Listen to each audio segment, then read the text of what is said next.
en el icono de interpretación para poder tener acceso al servicio de nuestros intérpretes aquí para esta sesión, para tener la información en nuestro idioma. Good evening once again. We're going to get started in just a moment, but as a reminder for anyone just arriving, we have interpretation this evening. You're going to click that globe icon at the bottom or top of your screen and select Spanish and select mute original audio. Estamos empezando en un par de minutos. Solamente recordarles que para tener acceso al servicio de interpretación, escojamos en la barra que está abajo de nuestra pantalla el icono del planeta o el mundo. Le damos clic ahí y vamos a encontrar ahí las opciones. Dice escuchar en inglés, español. Escogemos español y para mejor escucha, por favor, pónganle interpretación, mute original audio. Ponerle en silencio el audio original para que podamos disfrutar de la interpretación en español. Thank you so much, everyone. And we are going to go ahead and get started. I'm going to go ahead and introduce Jade Miller, who's going to be our facilitator for this evening. He's going to share with us kind of what to expect this evening, the purpose of the meeting, and the ways that you can get signed up if you would like to speak. Good evening, everyone, and thank you so much for joining us tonight. My name is Sajay Miller, and I'm honored to serve as your facilitator on behalf of Long Game Consulting in partnership with Austin Independent School District. Tonight's session is one of several community conversations designed to ensure our families, staff, and community members have a clear voice in ongoing discussions around the draft consolidation and boundary adjustment plan. We recognize that the conversations we're having tonight are not easy. They touch the heart of our communities, our schools, our children, and our shared hopes for the future. We approach this dialogue with empathy, understanding, and respect for the range of emotions and perspectives represented here this evening. The district's commitment is clear: to approach this process with transparency, empathy, and authentic dialogue. Our purpose is simple: to share information clearly, to listen deeply, and to answer as many questions as time allows. Here's how our time together will flow this evening. We'll move through three main areas of discussion: the plan, including boundary adjustments, facility use, and financial considerations; programming and academics, including dual language, Montessori, early childhood, and special education; a future focus, including transitions, transfers, and culture and student support. Each section will include a few pre-submitted questions, followed by live questions from attendees who sign up using the link located in the chat. Periodically, we'll share the link in the chat again to ensure everyone has the opportunity to sign up. For anyone whose questions we can't get to tonight, we will be collecting all questions submitted through the digital feedback cards. The district will review those and provide responses to commonly asked questions when we share the recommended plan in the format of an FAQ. We'll also post updates on the district website so the community can see how feedback is being considered. Our goal is to make sure nothing shared tonight disappears into a black hole. Every question helps inform how we move forward. At the end of our time together, we'll share next steps and how your input will inform what moves forward to the Board of Trustees later this month. Some grounding norms. Before we begin, I'd like to share a few shared norms for our dialogue tonight. These are simple principles that help make sure every voice is respected and heard. They're as follows: honor time, honor each other, honor the process, and honor empathy. Honor time. Please keep live questions to 1 minute so as many voices as possible can be heard. Honor each other, listen respectfully, and avoid interruptions or personal remarks. Honor the process, allow the district leaders time to respond, and then honor empathy. Change can be emotional. Let's lead with compassion and grace for one another. We'll revisit these from time to time before each Q&A session to ensure we can have the most efficient and respectful meeting possible. To provide more context for tonight's discussion and to share the district's rationale for this plan, I would now like to turn it over to the Superintendent, Matias Segura. Thank you. I really appreciate everybody making it a priority to come out tonight. These conversations are hard, but they're absolutely critical. And I also want to acknowledge just the pain and the disruption this is causing our community. And I am so sorry that we have to go through this process together. I never wanted to be the superintendent that had to do this, but I did want to be the superintendent who helped our school system, our district that we love so much, move forward. And as part of that, I've been committed and will continue to be committed to ensuring that community voice, our community's lived experiences, all make their way into the plan so that we can adjust and make refinements. We've certainly received a lot of that already, and our team is working through all of the feedback and making adjustments where we can. So this plan, it's not a perfect plan. I don't think any plan is. But I do want to acknowledge that we are listening, we are making adjustments, and you will see much of that reflected as we move forward with new drafts and updated documents. I also want our community to understand that it is incredibly important that we do not delay.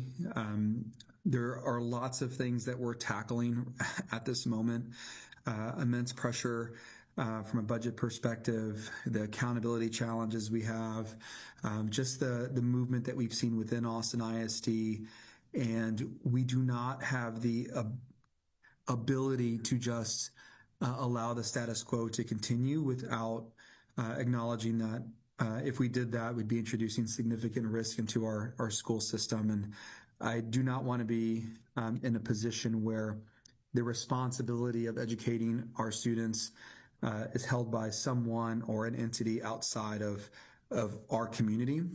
And so though these are difficult conversations, they are important. It's important that we have them together, and it's important that we do not just kind of push out any action because of concern or frustration. It's really an acknowledgement that we need to move forward together.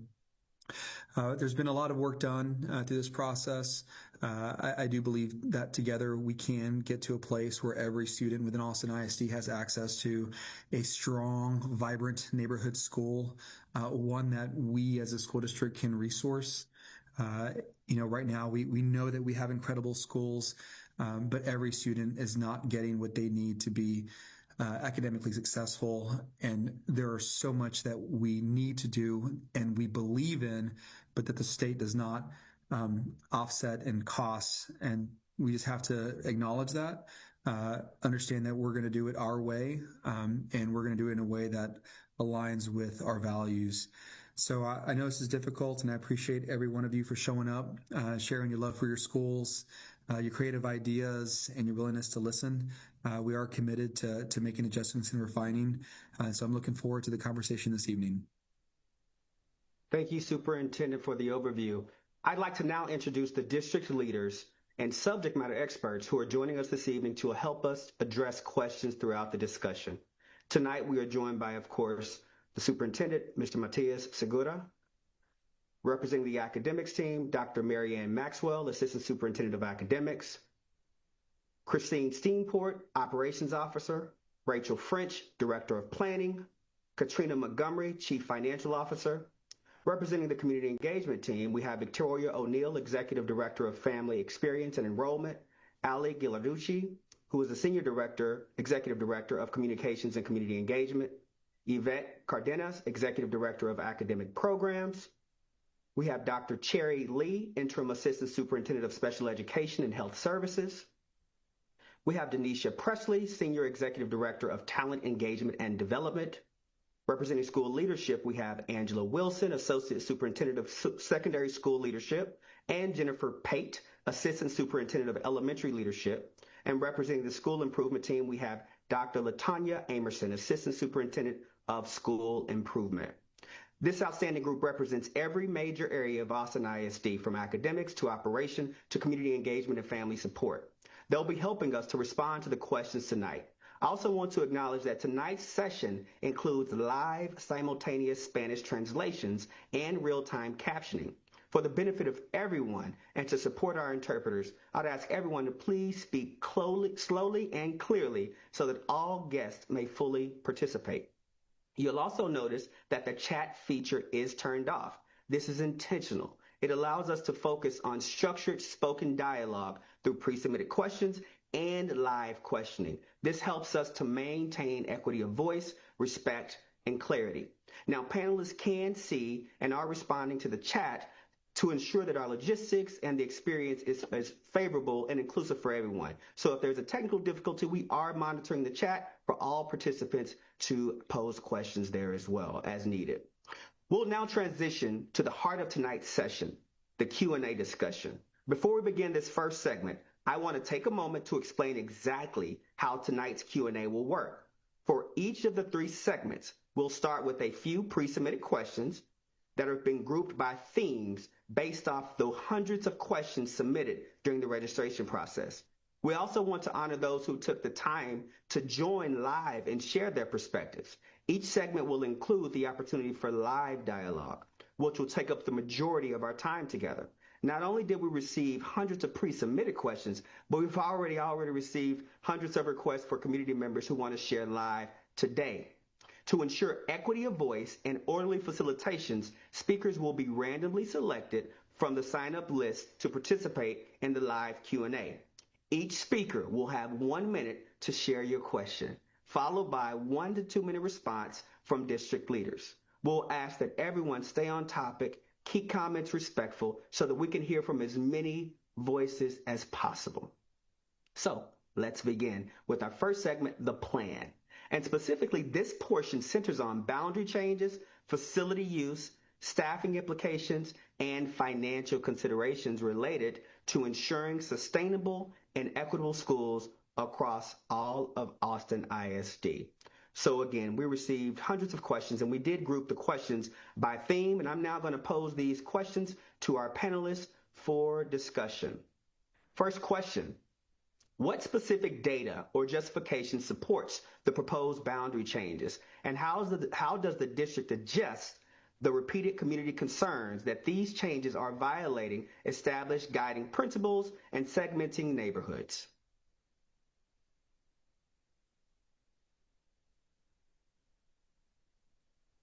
So I can tackle that one and then hand it off to Dr. French.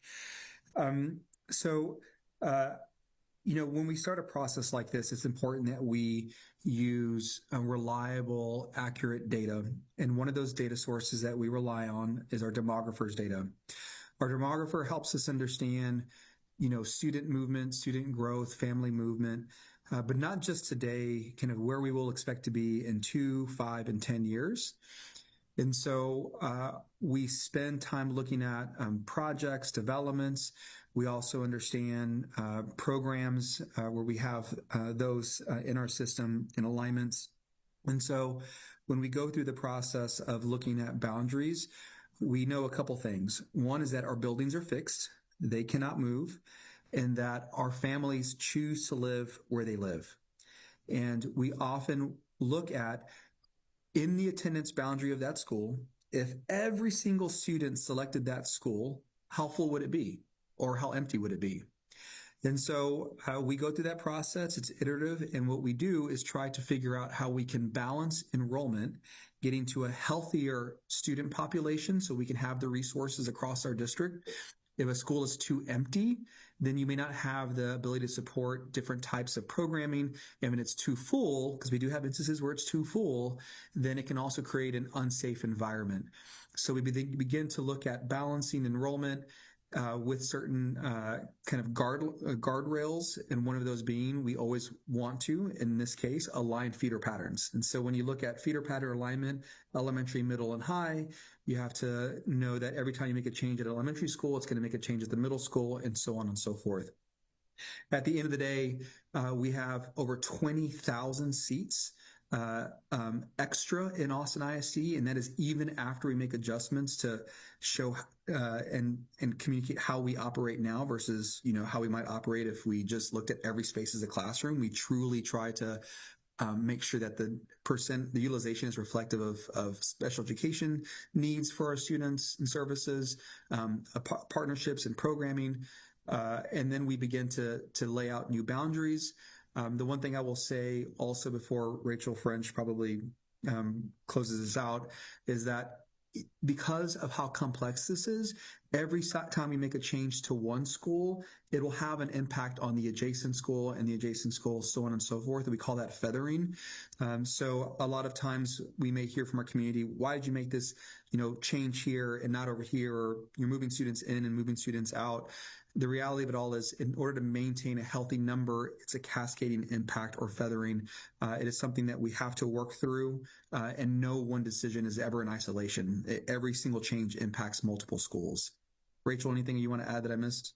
Yeah, I want to address what has come up a lot in terms of our guiding principles. So we've established these with the community earlier on in our process, and they oftentimes or sometimes conflict with one another. So we might have one guiding principle that's talking about minimizing impacts, and part of that is travel time. We want to make it easy to get to school. Oftentimes that involves avoiding major highways or the river or railroads. And so we do that when we can, but there are other guiding principles that sometimes conflict with that. So we have long-term stability. This is where I would group in our, accountability would come into play here, and our ability to support our campuses.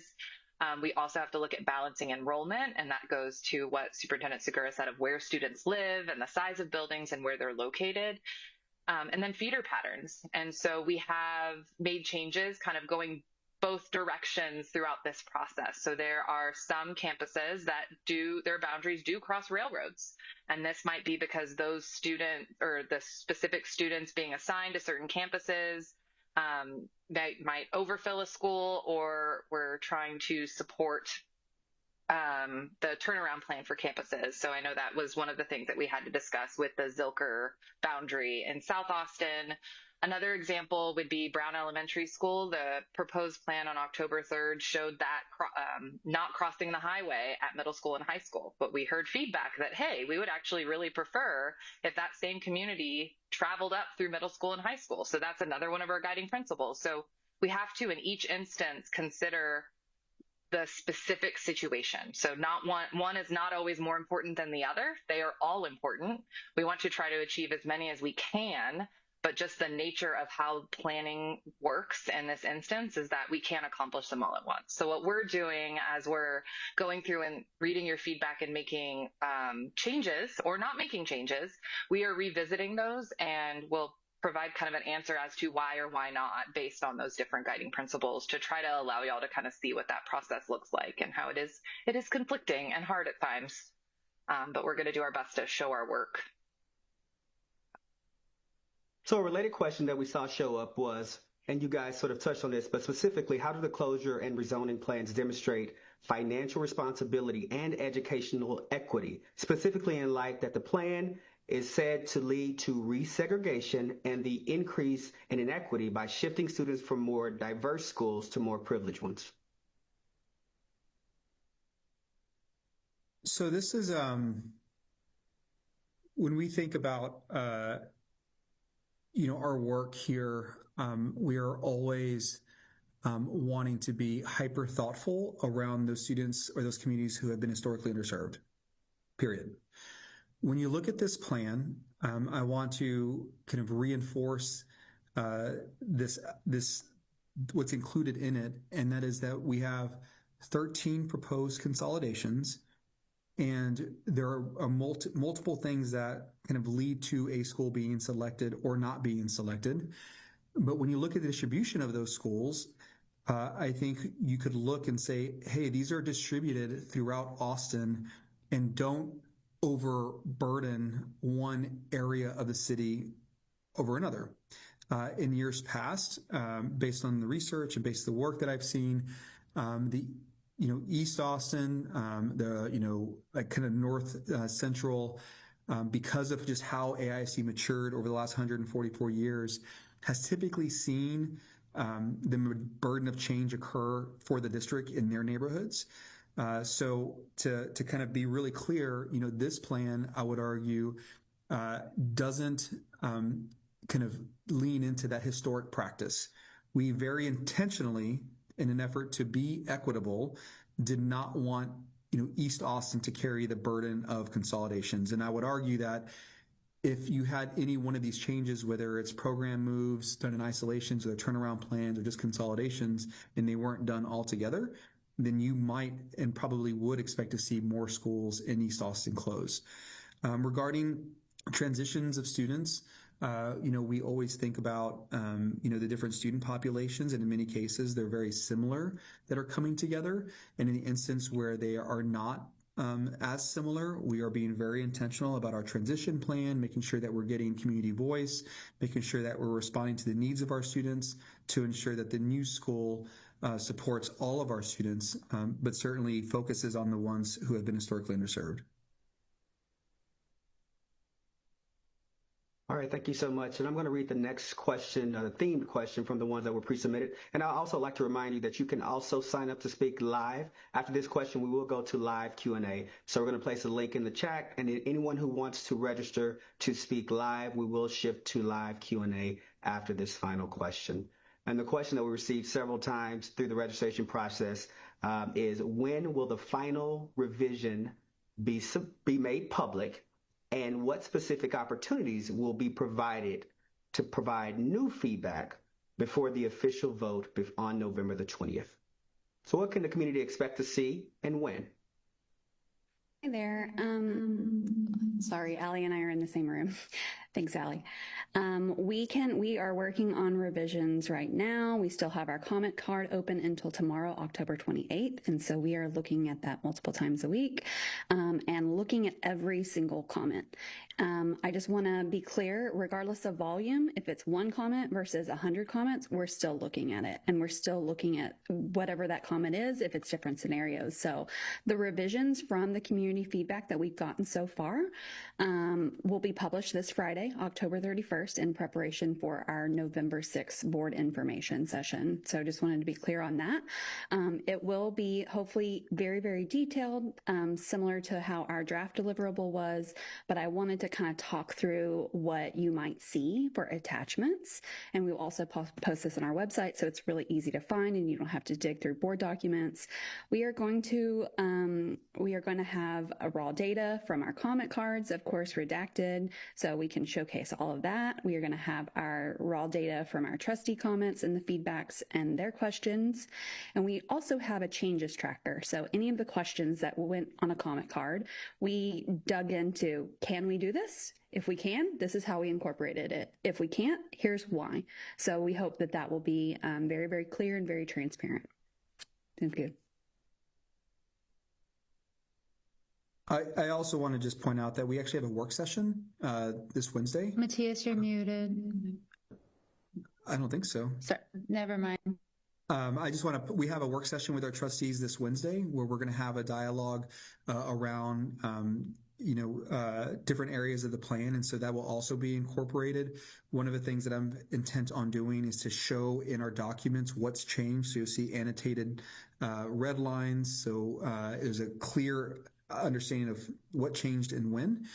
Between the 30th up until we submit our documents for the board vote, we will expect to also have additional documents released, but we're being very mindful of version control and making sure that we're clearly communicating what changes and when. All right, and now we're going to transition to the live Q&A. I'm going to read a list of names, the first names. When you hear your name, please make sure you identify yourself so that our host can make sure that we allow you to unmute yourself, and then we'll allow you to ask your question, and then we'll remute the mic and then allow for a response. So our list of speakers, our first speakers will be Kevin, Mike or Mikey, Nick, just said Nick, no last name, Cliff, Pretty, Boa, Jeffrey. And so Nick, Mike, Nick, Kevin, Mikey, Cliff, Pretty, Doal, Jeffrey. If you could please identify yourself so that our facilitator can allow you to unmute yourself to pose your question.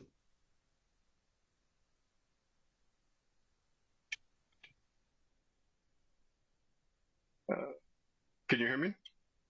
Yes, we can. You have the floor. Great. Thank you so much. Thank you for doing this session. So AISD is asking families to accept sweeping changes, closing schools, redrawing boundaries, and shifting thousands of students, but we still haven't seen a real academic plan. Families are told this will balance enrollment, yet there's no evidence of how balance translates into stronger learning or better outcomes. There's no clear explanation of how resources will follow students, how programs will be maintained, or how special education supports. Even transportation plans and staffing impacts remain vague. Before redrawing a single line, will AISD release a complete district-wide plan showing how these changes will improve instruction, protect special services, and lead to measurable academic gains, not just new numbers on a map? Families deserve transparency before they're asked to upend their lives. Thank you. Thank you. I appreciate that, Kevin. So the first thing I would say is, we will absolutely have detailed transition plans within all of our documents. One of the things that, because you mentioned transportation, academic planning, campus by campus, some of that requires working with community to develop and refine and complete versus us just saying, hey, this is what the plan is going to include. Regarding overall academic vision, academic planning, I do agree with you that this is an area of reinforcement and I would say kind of improvement for the district. We have, over the last 2.5 years, done a lot of work in this space, whether it was establishing a new scorecard with our trustees, different initiatives that the administration built out in response to that work, all available on our website. We have made significant progress in multiple areas. And so I know that it doesn't live in a single document, and there is a lot of work to be done there. The challenge we've had is over the last 3 years, we've also been navigating very, very significant pressures from the state, from kind of budget constraints. And so as we move forward, we are very committed to producing the academic planning and vision documents that I think meet the expectation that you said, Kevin. Our trustees also expect it. But it's not as though we've been operating or working without direction, right? We have the long-range plan. There are many things that we've been building off. As far as the details within the plan, as I said, some of them we will have complete and codified before the vote. Some of them we will not be able to get until we get your voice, our community's voice in those plans. Yes, it is a disruption to our entire school district. But we know that as of where we are right now, we do not have the resources and we are not able to deploy them equitably to ensure that every student gets what they need. That's the honest truth. And so I appreciate the comment. We're working very, very hard. Our trustees have that expectation of the administration, and certainly Dr. Maxwell can speak to academic plan and visioning. But I wanted you to know kind of where we are and why we are here. I don't know, Dr. Maxwell, is anything you'd like to add on the academic plan and visioning? Because I saw that she was here. Yes, I'm here. Yeah, thank you, Superintendent Segura. I think that really one of the things we can communicate soon is the process that we're using to look across the district and then do campus by campus comparisons for programs and courses and academic services that we have and that some campuses may be lacking, and actually pulling very specific student schedules and student enrollment of students that are being affected use that information to make projections on courses that we may need to establish and programs we may need to establish at campuses that have been traditionally under-enrolled for some time, which makes it difficult to establish robust academic programs. And so we're doing that work right now, and we'll release that process very, very soon, which is more detailed and specific to what's happening in the consolidation moves. But bigger picture, Superintendent Seguro is right. We're very stretched thin on resources, and actually, while we've academic funding for academic resources and instructional resources has faced a pretty significant reduction in the past couple of years. And we've had to lean into the district's general funds to be able to just purchase enough resources for all of our campuses. And at the same time, then, provide professional learning and all kinds of things that have been also affected by federal funding. And so that is part of the thing what we expect to create long-term with community engagement those pieces of professional learning plans and long-term instructional models and supports that work for all of our campuses in the future. And so that's the longer term work that the superintendent is referring to, that really does require lots of staff and community input and community engagement to really be able to build those as robust pieces that last for years and years to come. We have begun that work, and if you look at our student outcomes, which not all of them show necessarily in a letter grade, but they do show when you look at the actual student scores, we have significant improvement across the district. We've started to really show that in student outcomes in multiple different ways, in our screeners and actually in our state assessments as well, and also in the accountability system. And so the work that we have started to put in place last year, that really is that initial part of the academic framework and instructional expectations in our district, has begun, and we're just taking that work and codifying, maybe for lack of a better word, in an academic framework plan that more people can become engaged in and help create. Thank you. Next, we'll have Garrett Nick, followed by Cliff Pretty. Hello. Can you hear me? Yes, the floor is yours. Great. Do you have any indication from the impacted families from schools that are closing of how many of those students are planning to attend the new schools that they're being zoned to? Like, have you reached out to those communities to see if that's something that is going to play out the way that you're hoping to, or if maybe they have other preferences that they've expressed as to where they would like to see what schools they would like to be consolidated with, or I'm just not sure. I'm just curious to know if y'all have gotten that feedback up to this point. Thank you. Thank you so much for your question. Yeah, so Garrett, we've been engaging with our communities not only through the comments, but I'm having community meetings at each one of the 13 schools that is included in the plan for consolidation. And so through that conversation with the community, I've heard lots of things, some of them about what transition changes need to change to support the students better. We've had conversations around programs, how to support students with special education services. I have heard on a couple instances that some families may choose to go to a different elementary school, and my response to that is, I always want families to do what's best for their student. That is what we want. I do believe that we are and will continue to be the best provider of public education in Central Texas. And we don't want our students to leave. And so if there are things that we can do to support them in the transition, we want to do it, and we will do it. As far as have we quantified that? No, not necessarily, but we haven't also heard it. It's been different in each community, I guess is what I would say. There have been some communities where it's been almost completely been discussed about what a transition looks like. And there have been some communities where it's been, what if we don't go, or what does a reassignment look like, or maybe we'll leave. So it's been different. As we have these conversations, we'll make adjustments. And again, I do not want our families to leave, but we cannot continue without making a significant change, or else we risk our school district. That's the honest truth from an accountability perspective as well as a financial perspective. Next, we will have Cliff Pretty, followed by Doe Joffrey. Hello, can you hear me? Yes, the floor is yours. Thank you.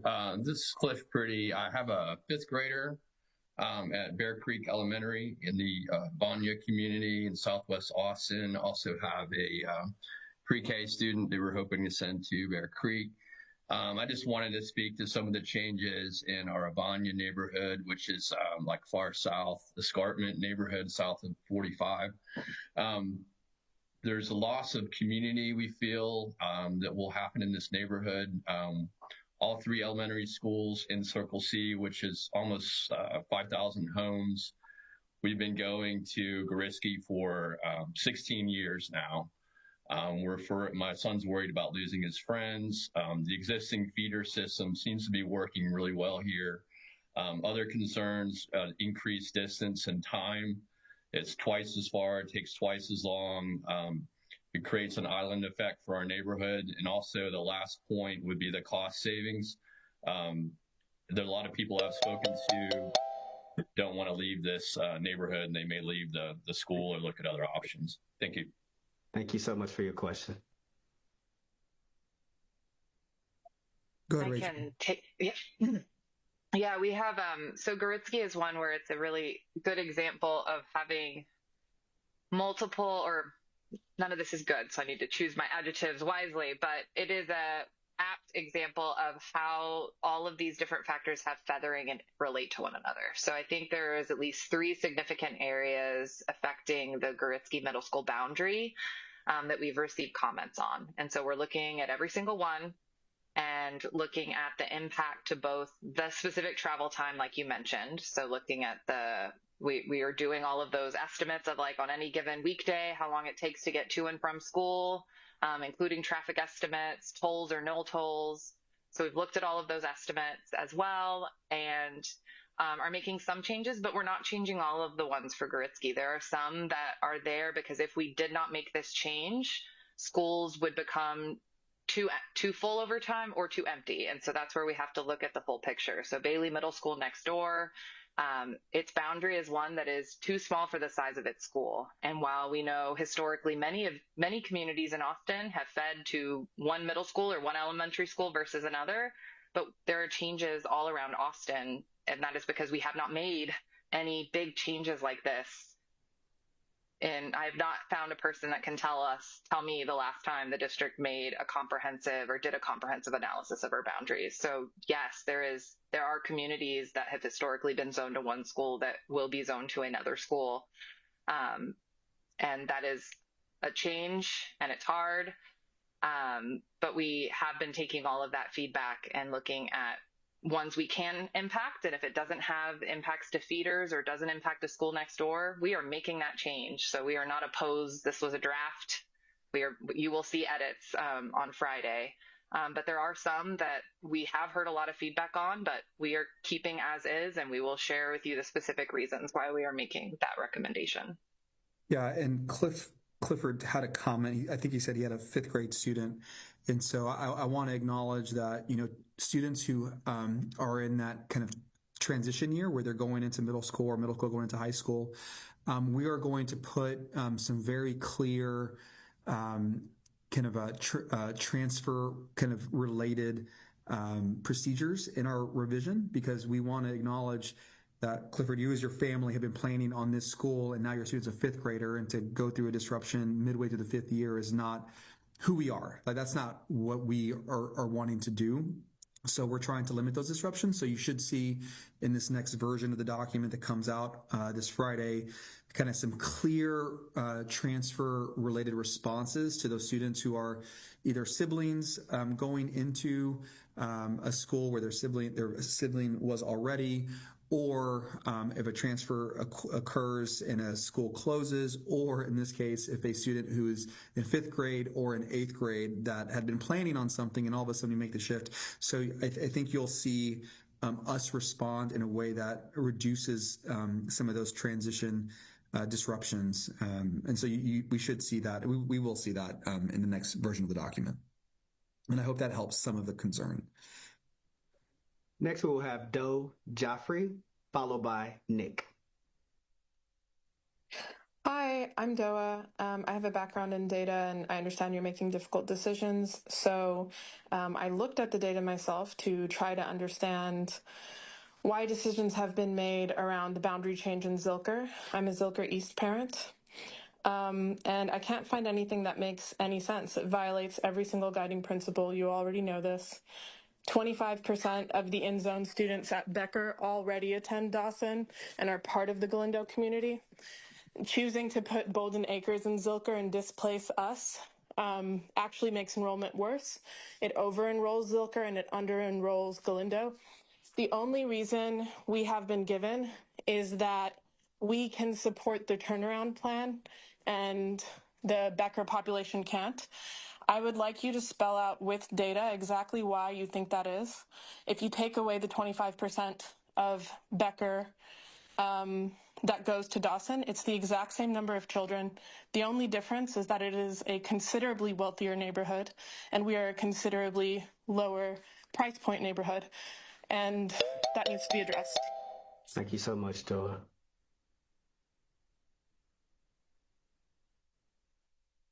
Rachel, do you want to kind of talk about that area, and then I can respond to the other piece? I mean, the boundary move, I think, is probably worth, and I can come back on the top side.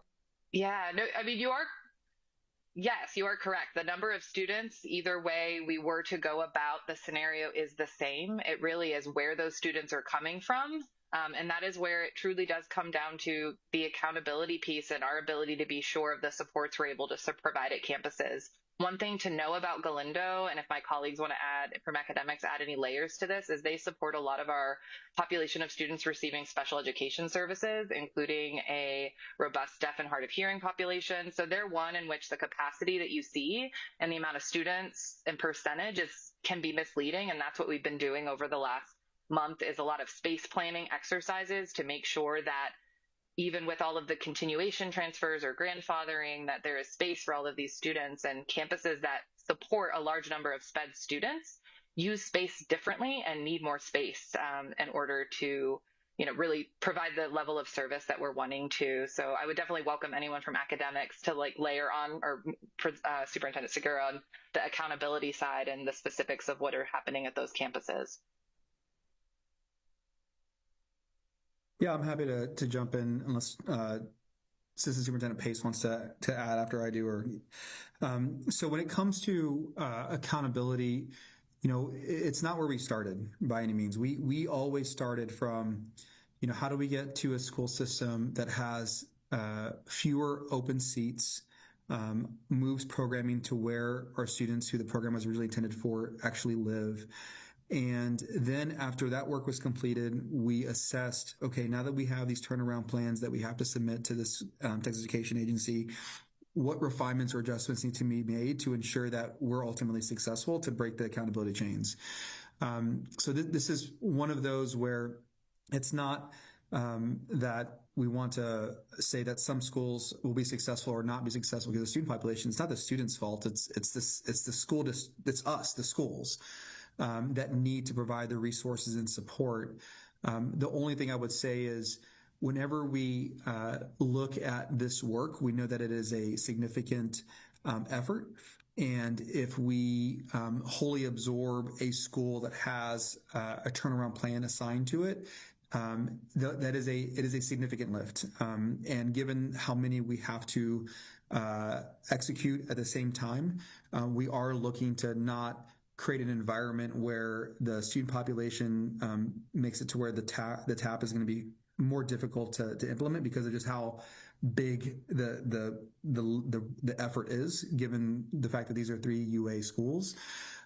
So we are looking at this area. It's something that Rachel and I and others have looked at. But to be clear, that the turnaround plans were not a guiding factor, and if anything, it was like a refinement that occurred once we were largely balanced. But we're happy to explore that and refine it and get additional input regarding it.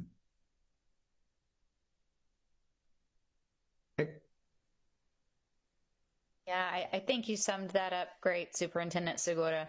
It is really more, so many things to consider in addition to trying to make sure that students have academically acceptable campuses to attend. We also want to be mindful of not busing kids far away from their communities and just being really intentional about providing campuses the resources they need to support students, and that'll be a major part of our transition planning. Thank you so much. Now we'll have Nick, followed by Cecilia Zhang. Thanks, Jade.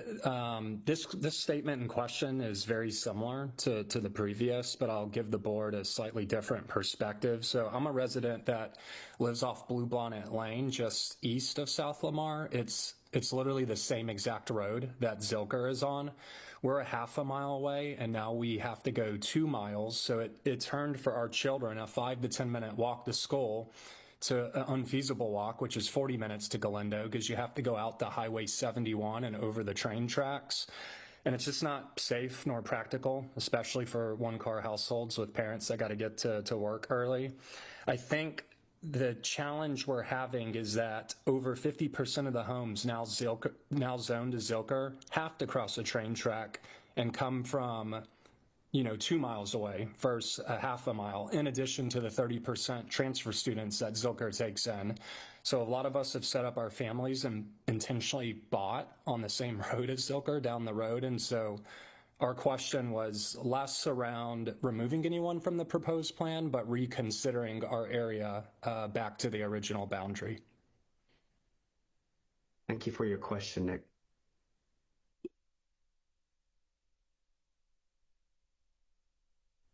All right, I was pulling up a map to try to orient to specifically where you were to really directly answer your question. So you live in the Zilker area that was reassigned to Galindo, is that correct? Just want to make sure I'm looking at it appropriately.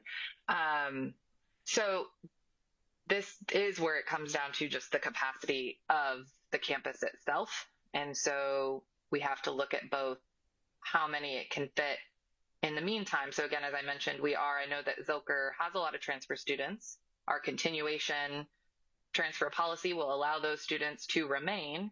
And so even just this morning, we were meeting and walking that campus to make sure that with the way it is proposed now, we will be fine next year and there will be space for students and we'll be able to support the learning environment. So I'm not concerned with that part, but I kind of hear it's about the travel distance and getting to school. And I mean, that is a part of this shift. There are some students that will have a slightly longer shift to get to school, and that kind of goes back to the guiding principles. We're not able to check all 4 of those boxes for every single student at every single campus, and that is hard. So I hear you. It is tough. I am also impacted by all of this with where my kids go to school. And so I can very much empathize with our community and how impactful this is. So I don't think I'm able to give you kind of a satisfying answer other than I hear you. And we will definitely kind of share more information about this specific area on the 31st to really dive into these are the different scenarios we looked at. And here is why we landed on where we were at, considering all the different factors that we have to deal with. Because I know that it'll be mentioned a lot on this meeting tonight is that it's never just one thing. It's a lot of different things. And we also have to look at how it impacts kind of the district and area as a whole. I'd like to add to that a little bit. We also have the board work session this Wednesday. And so we will be going over a lot of different scenarios and some to where we hear one side, but yet we hear another side from a different community, maybe a few streets over. And so we want the board and administration and community to see, what is proposed and what would be the inverse and what would be the domino effect. So we hope to showcase that as well. Next, we'll have Cecilia Zhang, followed by Elizabeth Rice. Hi, I'm also a parent on the East Zilker side. So I have a very pointed question for you guys. Was our community in East Zilker zoned to Galindo specifically anticipating that not large amounts of our family would not attend the school for years in Galindo? And if so, is disrupting an entire established community and creating significant overcrowding any less significant than equitably redistributing students from closed schools? And if not, our families with 117 students really want to know, give us an alternative reason why this draft was proposed for our community in a way that really is incongruent with all 4 principles of minimal disruption, balanced enrollment, clean feeder patterns, and long-term stability. Take the answer to your first question, which is no. That was not something we considered, which was just hoping that you didn't go to the new school you attended. We look at both options. We kind of look at, okay, what if every student continues to go to their current school? And what if every student chooses to go to their new zone school, and know that, either option could happen. So I can say that that was not part of our decision making. Yeah, I think I hear the frustration. I mean, that's as Rachel said, this is one of those areas where there aren't lots of opportunities that don't create other challenges elsewhere. And so we're listening, we're making adjustments where we can. At the end of this work, here in the next week and a half, with the work with the trustees, let's say we get into a space and it's clear that this is the direction we want to go in, and maybe it's different than what we're proposing here or what we're looking at here. We just have to be really honest about what that means for the surrounding school communities.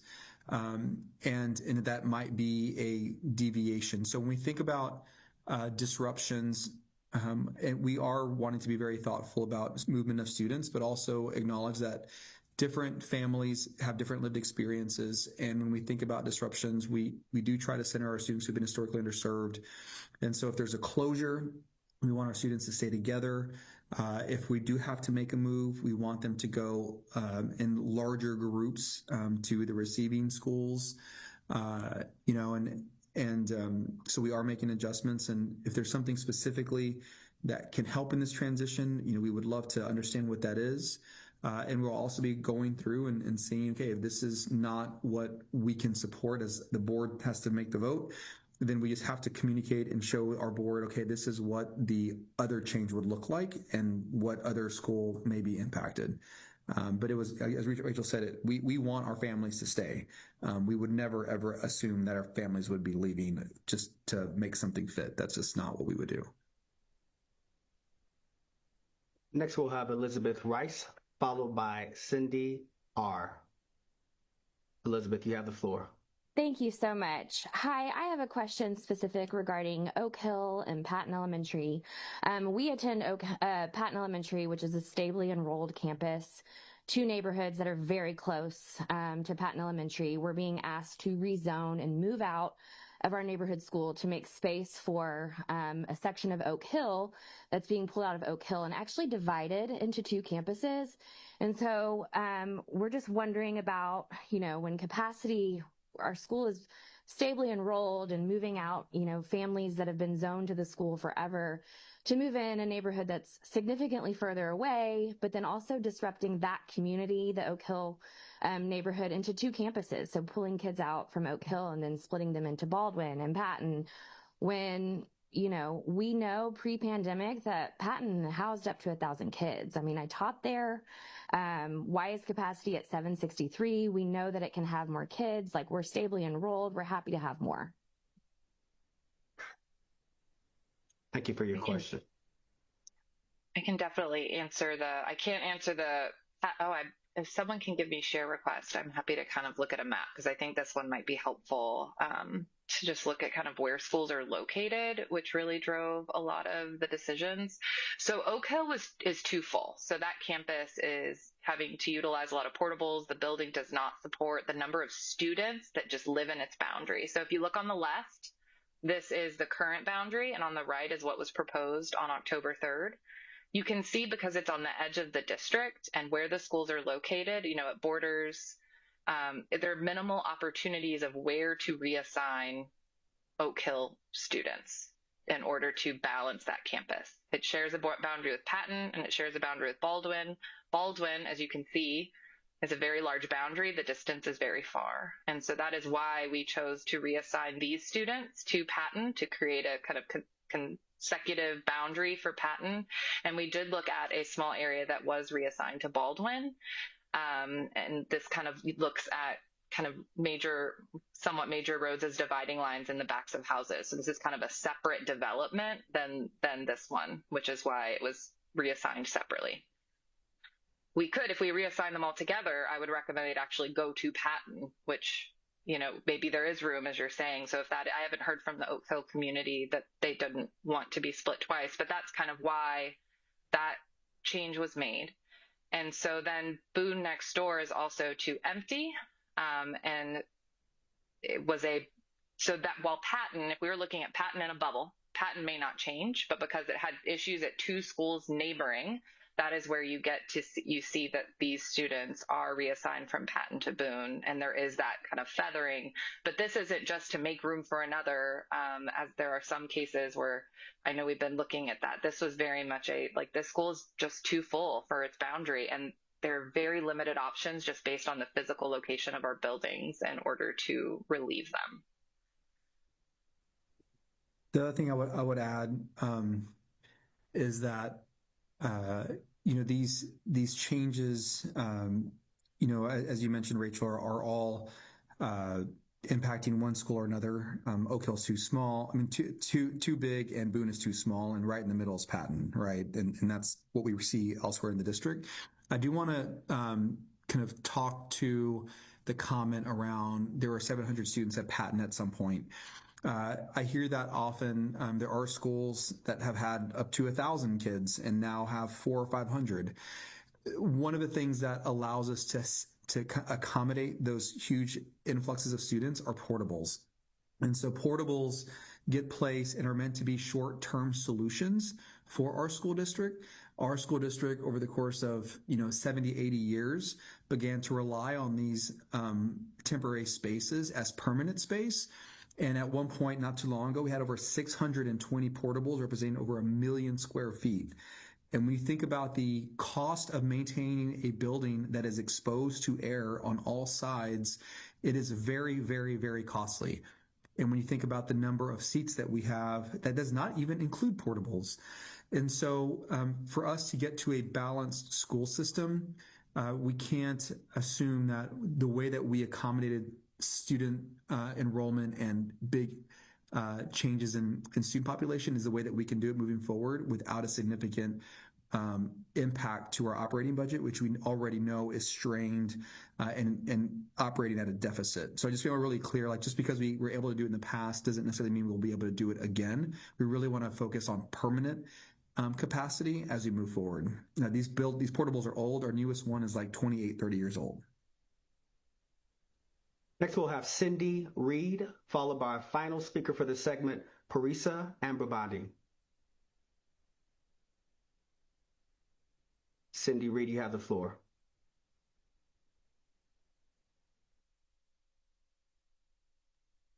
Cindy, are you there? We'll come back to you. Let's go to Parisa.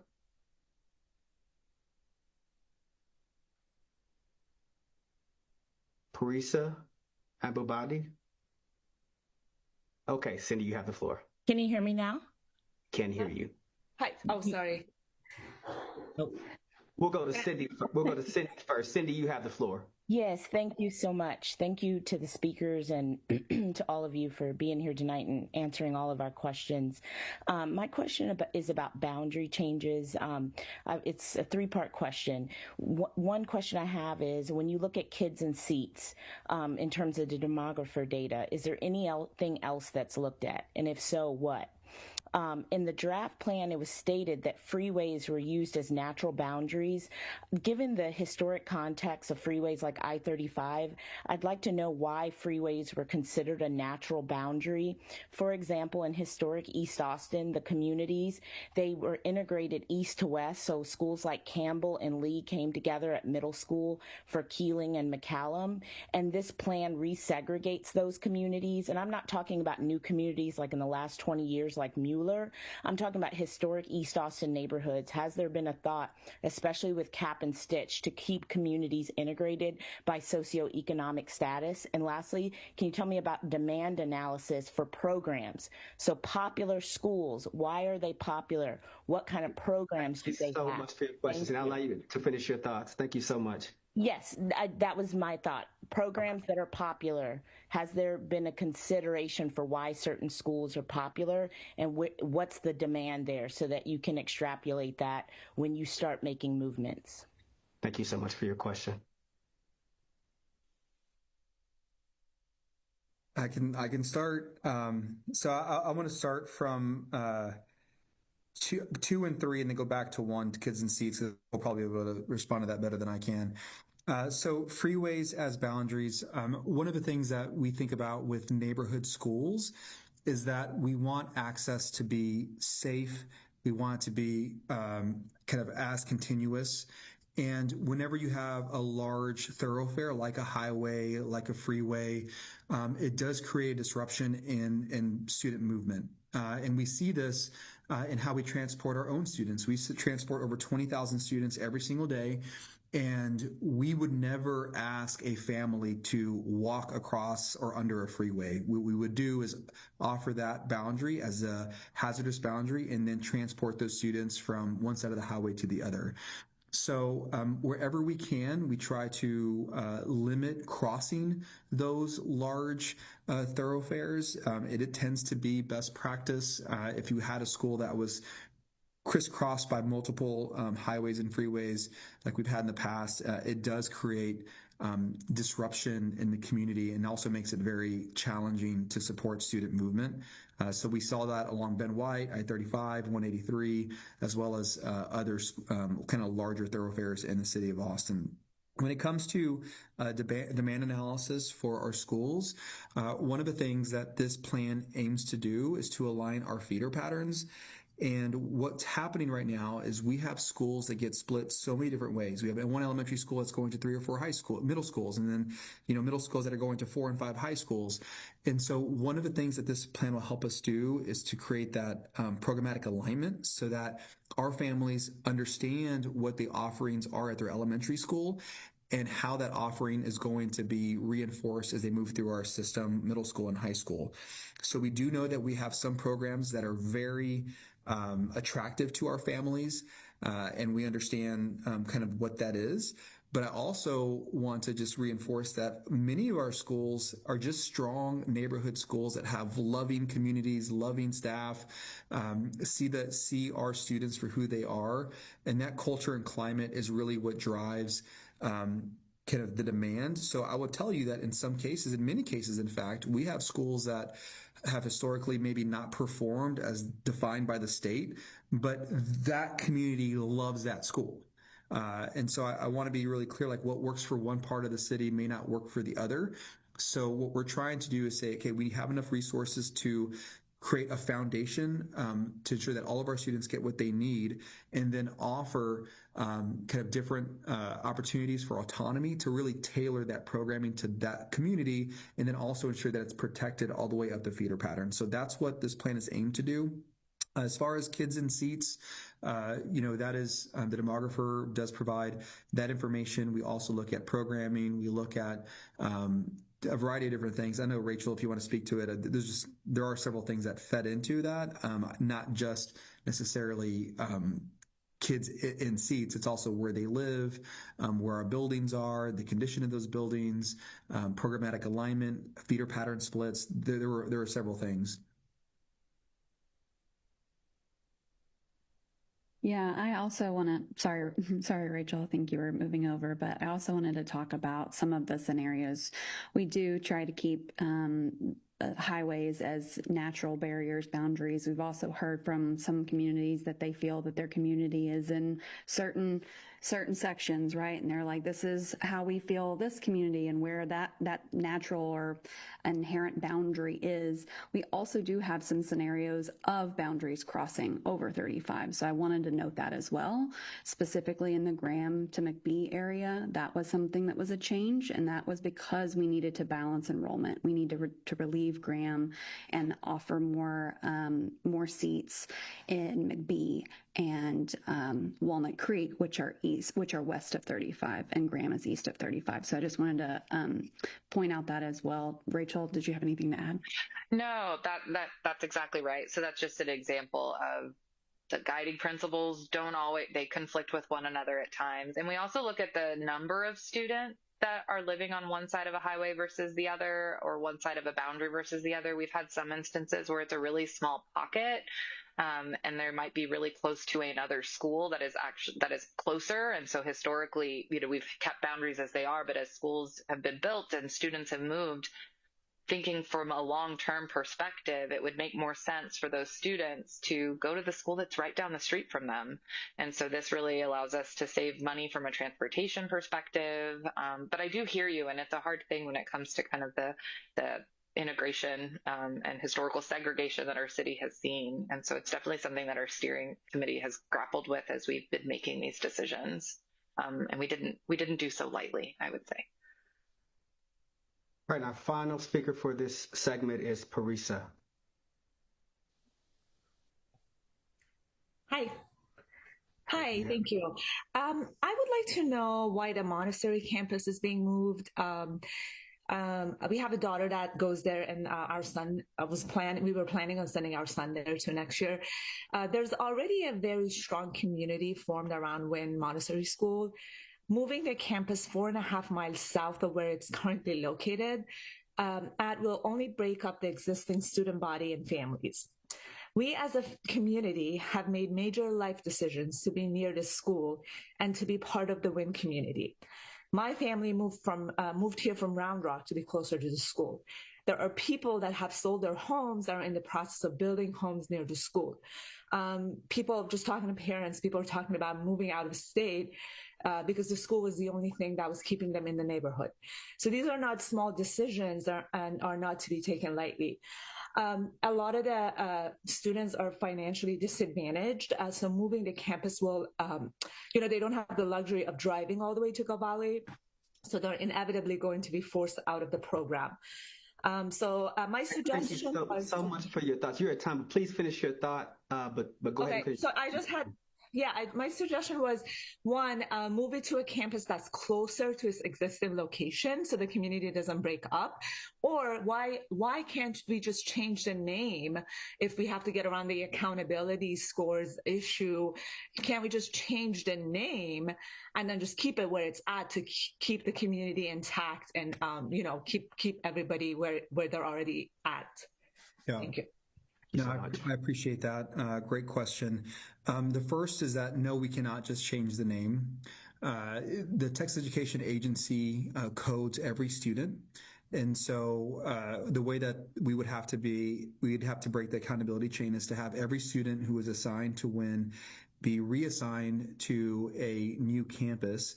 The majority of where those students are assigned to is the campus that will receive the turnaround plan action, and then that campus will be the campus that does the work to break the accountability chain. So we cannot just change a name that will not work. They actually track students, not just names of schools. Secondly, what we heard through the process was that the Montessori program was a program that was highly desirable in Austin ISD. But we have to acknowledge that within the state's accountability system, this type of Montessori, structured the way that it is going to be challenged to be successful in that accountability system. So we have 3 Fs at Wynn Montessori. In order for us to protect the offering in our community while breaking the accountability chain, and also at the same time not adding an additional closure in East Austin, we found the solution of moving the program to Gull Valley as a potential option that addresses all those things. The one thing I will say is that it's going to have to be an unassigned or a non-zoned school.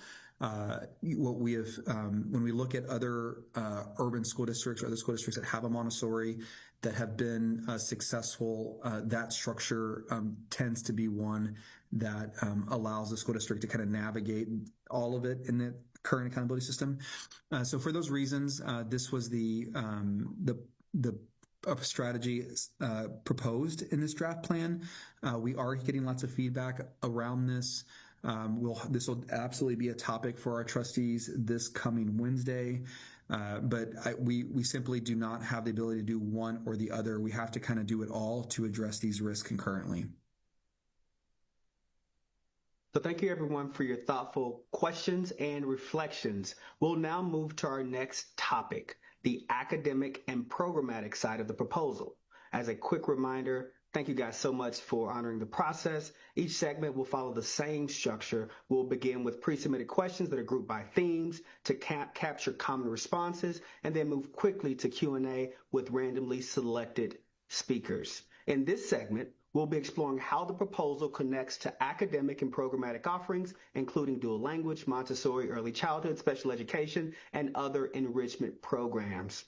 So looking at the pre-submitted questions, there were several questions along the theme of specialized programs. So specifically, what is the guarantee for long-term options for students who are currently enrolled in specialized programs, especially the Mandarin dual language or Magnet Academy programs, And then a follow-up to that is, how can the district ensure equitable access to these specialized programs? Okay, I can start with this one. Good evening. So Mandarin dual language programming is offered at our elementary campuses right now. So we've got a Mandarin program at Riley, we've got a Mandarin program at Doss, and we have a Mandarin dual language program at Jocelyn currently. At secondary, going into middle school, we have advanced language pathways for the Mandarin program. So we've got a language program offering at Lively Middle School, and then we have an advanced language pathway at Murchison as well. And so families are able to select that pathway. And we also work with our enrollment system and with the campuses. Our newest programs to go into those are Jocelyn and Riley, and Doss has a established program that's been going into Murchison a little bit longer. So again, those are options that exist for our families that participate in those Mandarin dual language programs. The other question was other magnet programs. They do have, through Enroll Austin, right, there is a way for families to apply to some magnet programs at the secondary level. And I don't know, Victoria, if you want to share a little bit about what that looks like in Enroll Austin. So thank you. This year, we are having a transition year, right? And so coming up really soon, there's going to be an announcement for the 5th and 8th grade families who are interested in applying to magnet and other special programs in secondary schools for how that's going to look this year. Initially, it is going to be the campuses will be collecting your information and sharing next steps. And each of the campuses have information about their process on their website. And then once Enroll Austin opens in January, we will make sure that that date is like plastered all over the city, that you will then go in and complete and do the final step of the application in Enroll Austin. Then each of the campuses will use their rubrics, and then we will run the lottery and families will get their final information if they've been offered a seat or if they are on a wait list waiting to find out potentially more information. Most years it starts with Enroll Austin, but because of the transition that we are contemplating at this time, we encourage you to contact the campuses that you're interested in.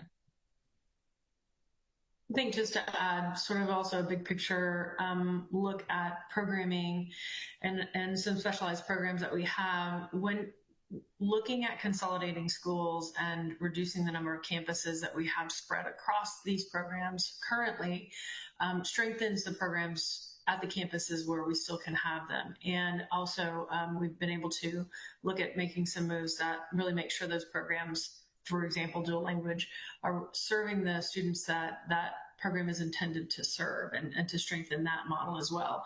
But having specialized programs at campuses, no matter what kind it is, if it's dual language, if it's magnet, if it's IB, it costs money, it costs resources, it costs certifications and teachers that are not always easy to find, additional and supplemental instructional materials as well. And so all of that, when it is spread out more thinly across the district, makes it harder for that program to be strong. And having that program at consolidated campuses where we have higher enrollment and ability to really focus resources a little bit better does strengthen those programs. I'm going to ask a follow-up question specifically related to the Mandarin program. It's a popular program, received a lot of questions about it, but it was specifically related to the Central and East Austin families. And the question was posed is, how can we ensure equitable access? What is the justification for eliminating or geographically limiting these programs in those areas, speaking to Central and East Austin, while maintaining them elsewhere? Yeah, that's a great question also. So when we first started the process and were talking about consolidation and boundary changes, we were also looking at programming. And one of the pieces that we're also looking at, and I'm sure that you're familiar with this, is we're looking for our dual language programs to again serve the students that it's intended to serve. It is bilingual education. And in Austin, we also have a value where we invite families and other students to also participate. And so looking at the programming closely that was currently in Central Austin, right, in the Riley area, there are not large numbers of emergent bilingual students currently participating. And then through a lot of comment cards and a lot of feedback that we received from the community, we've gone back in there to really examine again the potential for maintaining a program. What could that look like? Location to be able to sustain that. So a belief, right, of having options for families and looking to see if we can create or maintain a sustainable model for dual language Mandarin in particular. Thank you. And I want to remind everyone, we're going to transition to live Q&A because we did want to make sure we allocated the bulk of these segments to answering live questions. So I'll read the final sort of trend question based off the pre-submitted questions. And then I want to encourage you, we're going to drop another link in the chat to please sign up to pose your question live during the academic and programmatic section of today's discussion. But the final question for the panel from the pre-submitted questions was, what are the specific metrics and timelines for improving low-performing schools? And what accountability measures are in place to ensure students affected by the changes maintain academic growth and receive grade level work after closures and boundary adjustments?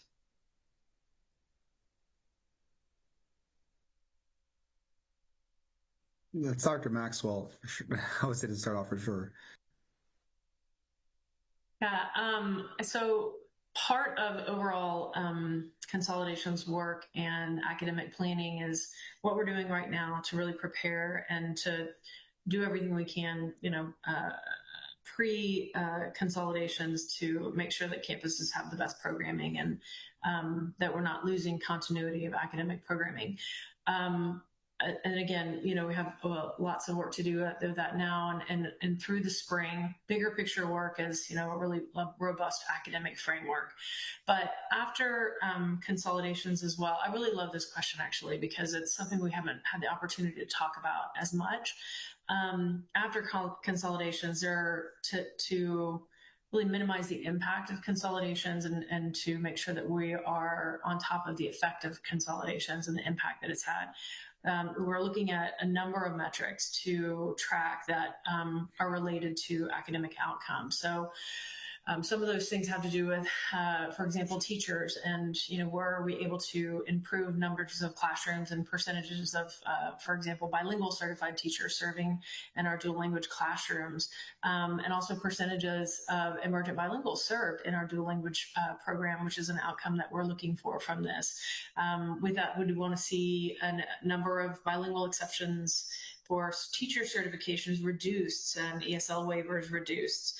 Of course, we'll be looking at student outcomes, not only for the district in general, but wanting to track the specific student outcomes that have rezoned to other campuses and campuses that have merged to make sure that academic outcomes are not being affected and have our teams ready for support for campuses if we do start to see those impacts. And then, of course, that transitioning, I include this in our academics because we are student support services as well. How not just during transition planning in the spring and in the summer for campuses, for staff and students and community, for supports that we have and our teams going out and working with campuses or building capacity on campuses to work with students themselves or with families themselves, but continuing that work in the fall afterwards. So how many times we're going out and really being able to offer those supports. And then of some things that we're already tracking now, which have to do with really implementation of our academic framework and our district instructional model, and then observed instructional quality in classrooms, focusing on campuses that have experienced heavy impact of consolidations and making sure that those students and those staff are doing well. All right, thank you guys so much, panelists, for your responses. Now we're going to transition to the live question and answer portion. I'm going to read the first slate of speakers, and if you could just identify yourself so that our logistical team can make sure we ask you to unmute, and then we will ask. Remember, everyone has 1 minute to pose their question. Thank you so much for your patience and understanding in this. The first slate of speakers for this segment are Gabriella, Carla Leal, Stephanie Martini, Marissa Go, and Darlene Piwanka. Gabriella, Carla Leal, Stephanie Martini, Marissa Go, and Darlene Piwanka. Gabriella, are you here?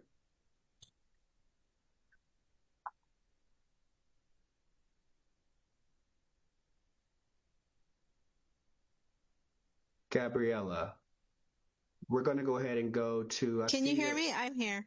I can hear you now. You have the floor. Okay, thank you for taking my question. I'm a parent of a Wooten kindergartner, and I had a couple questions.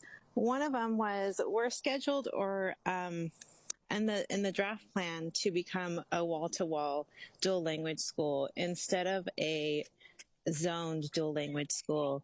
One of my questions was, what is the role of these wall-to-wall dual language schools among the broader dual language school program in AISD?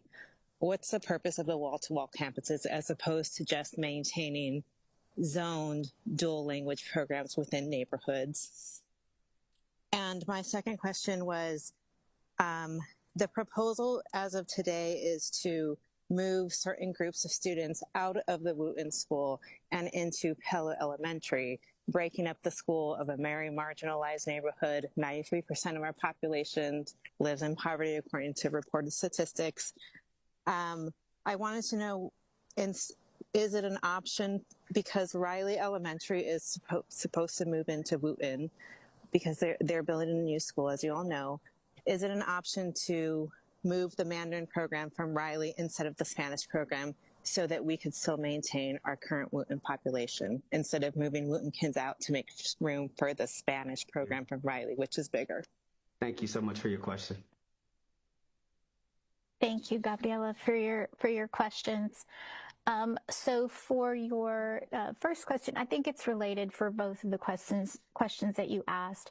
So what we discovered by having zoned wall-to-wall campuses, right, is that we discovered that neighborhoods change and demographics change, and dual language programming is bilingual education, and its intent, right, is to serve emergent bilingual students. I mentioned earlier that in Austin ISD, our value is to also invite others to participate in programming that we have. So by switching over to an unzoned model this time around for our school-wide dual language schools, this actually gives us an opportunity during the enrollment period to reserve seats, if you will, for 50% emergent bilingual and 50% non-emergent bilingual. That will help with sustainability right in the future, where we know that neighborhoods will change, along the way in years to come. We've kind of seen that happen. So with going unzoned, one thing that's really important is that we want to make sure that the families from Wooten in this case, right, that they understand that that's still their school. Like, we still are really hoping that our families choose to continue to attend the school that they've been attending for dual language, and then joining in with the community that's coming. So as you mentioned, Riley coming, right? And so Wooten has seat capacity, and this would be the joining of two communities. And we would strive to get to that kind of 50% emergent bilingual and 50% non-emergent bilingual participation at Wooten. I'm just calling out Wooten right now because I know that that is the school that your kindergartner attends. Let me see, and the purpose.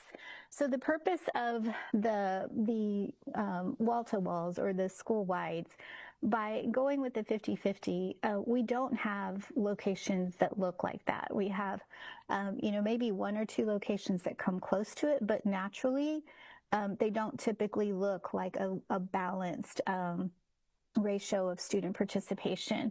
So we know through research, if you've looked at Thomas and Collier research, that a two-way dual language program that is balanced, right, really provides the opportunity for our Spanish-speaking students or emergent bilingual students to work with peers that are English proficient, and then also our English-speaking or prominent speaking students in English have the opportunity to work with peers to also acquire the Spanish language.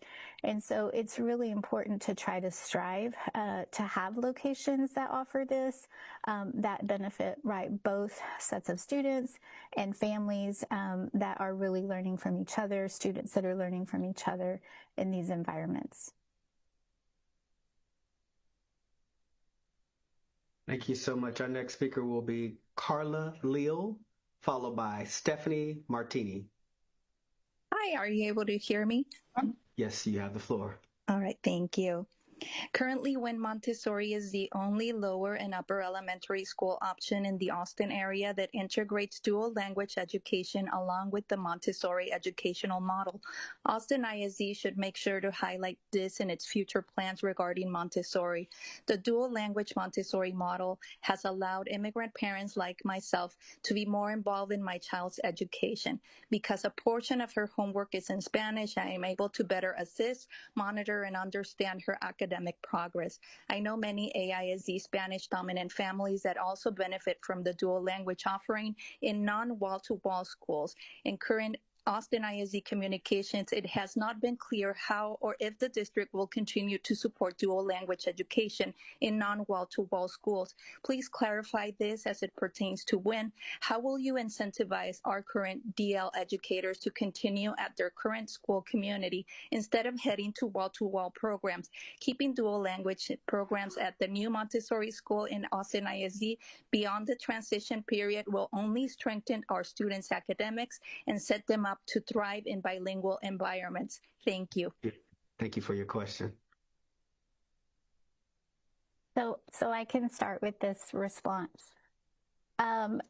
So having dual language at a Montessori school, it really is like the teachers there are highly specialized. They're unicorns to both have their credentials in Montessori and their credentials as a bilingual certified teacher. We are still studying what that looks like at the primary grade. So one example is when I had the pleasure of visiting Wynn Montessori this year. I've visited previously, but this was a recent visit. And I got to see the lower grades, I guess, participating.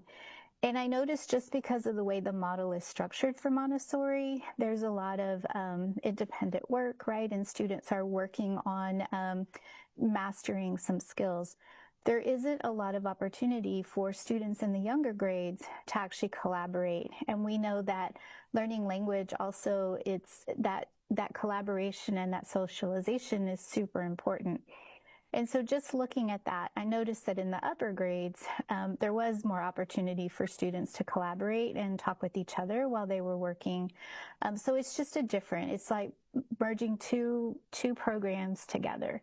And so it really is looking at how that works, how that looks, and how that benefits students along the way. I do appreciate you mentioning from a parent perspective, right? Being able to have the opportunity to have your student at a campus that also offers bilingual, right, or Spanish learning. So I appreciate that input. So we're looking at both of those and how both of those fit.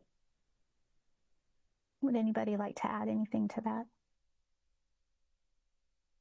I think it's well said. Just, we want to make sure that we are transition planning and making the right decisions. And this is specific to Montessori, but really for any campuses, that we are continuing work and programs that well reflect the merged communities and new communities, and just making those right decisions along the way and doing that with the community as well. All right, next we'll have Stephanie Martini, followed by Marissa Go. Stephanie, are you here? Yes, I'm here. Can you hear me? We can hear you. You have the floor. How is the district able to justify wall-to-wall dual language at Pickle when it didn't work at Ridgetop? The emergent bilingual students will begin to leave like they did in the first few years at Ridgetop. This plan also kicks out many students who have been at Pickle since pre-K due to not being in the dual language classes. How can the district justify displacing students and families from their neighborhood school that they have been going to for generations?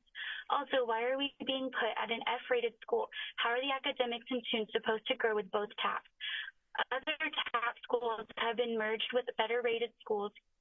This not only fails the students, but also the students.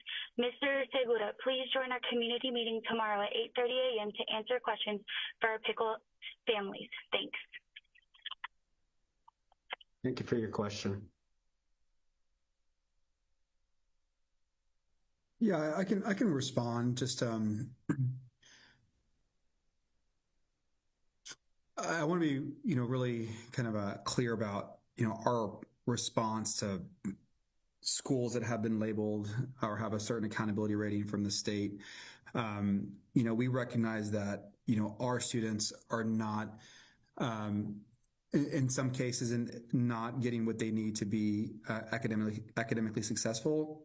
And that's us as a system not allocating the resources to ensure that every student gets what they need. So a school's letter grade is a function of the students taking a test on a summative test on a specific day. And there are so many more things that go into who our students are than just a letter grade. We have schools that have historically had struggled with accountability, who are loving, vibrant schools that have lines out the door, right? I mean, that's just the honest truth. So when we think about bringing schools together, our goal is always going to be to ensure that we're very thoughtful of our students who have been historically underserved, that we center them, but also acknowledge that as a system, we don't have the resources to deploy so that every student gets what they need. So in this specific change, with Pickle receiving the students from Ridgetop, we know that in years past, there has been a move of emerging bilingual students out of the Ridgetop wall-to-wall dual language program, which is why, in order to ensure sustainability of the program, we need to create access for students who the program was originally intended for, emerging bilingual students. So in this case, we're moving the program to a location in Austin where we have enough students to support the program. We want to invite them in. We want to make sure they feel loved and supported. It's their school, as Yvette had mentioned. Both Pickle, Wooten, Sanchez, Odom, these are those community schools. But we also recognize that there will be a disruption, and so that's why the transition plan is so important. The accountability rating, I'm confident with the team that we have, with the approach that we're taking, with the work that I hope that our community is seeing around early literacy, early numeracy, the work that we've done around MTSS, the work that we've done in ensuring that we have educators in the classroom. All of these things are going to ensure that we break the accountability chains. So though Wooten may have a certain letter grade now, I am confident with the resources and support that we have, all of our schools will be academically successful. But I just want you to know we want our community at Wooten and Pickle to feel welcome in those schools, and that's on us. Like, we have to create I'm creating an expectation that we invite those communities in because it is their school. It would be a misstep in this plan if we did not lean in and ensure that they felt welcomed in the new school. All right, our next speaker is going to be Marissa Go, followed by Darlene Piwanka. Hi there. My name is Marissa Goff, and I have a general question about what programming changes are going to be made to make these underperforming schools more attractive to families to want to send their children to. I live in Southeast Austin, which is not really affected by these changes, but also feels like part of the community that's just been forgotten, like no thought was given to my children's education because of the part of town we live in. We don't have a middle school. Our zoned middle school is across 35. It's Paredes. It has many less programs than things further west than us. So families in my neighborhood, if we have to send our kids west of I-35, we're sending them farther to magnet programs and fine arts academies. Has there been any thought to adding programming to the schools that serve Southeast Austin and other underperforming schools to make them more attractive to families to want to send their children there? So I'll start and then hand over to Dr. Maxwell. So I don't want any community to feel as though they weren't part or considered as part of this work. It's just that this is one step in many steps to get to a stable, thriving school district. When you talk about Southeast Austin and the growth around Blazier and the Goodnight Ranch neighborhood, and historically, you're right, we have lots of families that have thriving elementary schools that they send their students to, and then they do not feel as though Paredes is their home school. But then we often will see them come back to Aikens. And so my job is to ensure that we have the resources and we're aligned to ensure that our families do see those schools as a school for their student.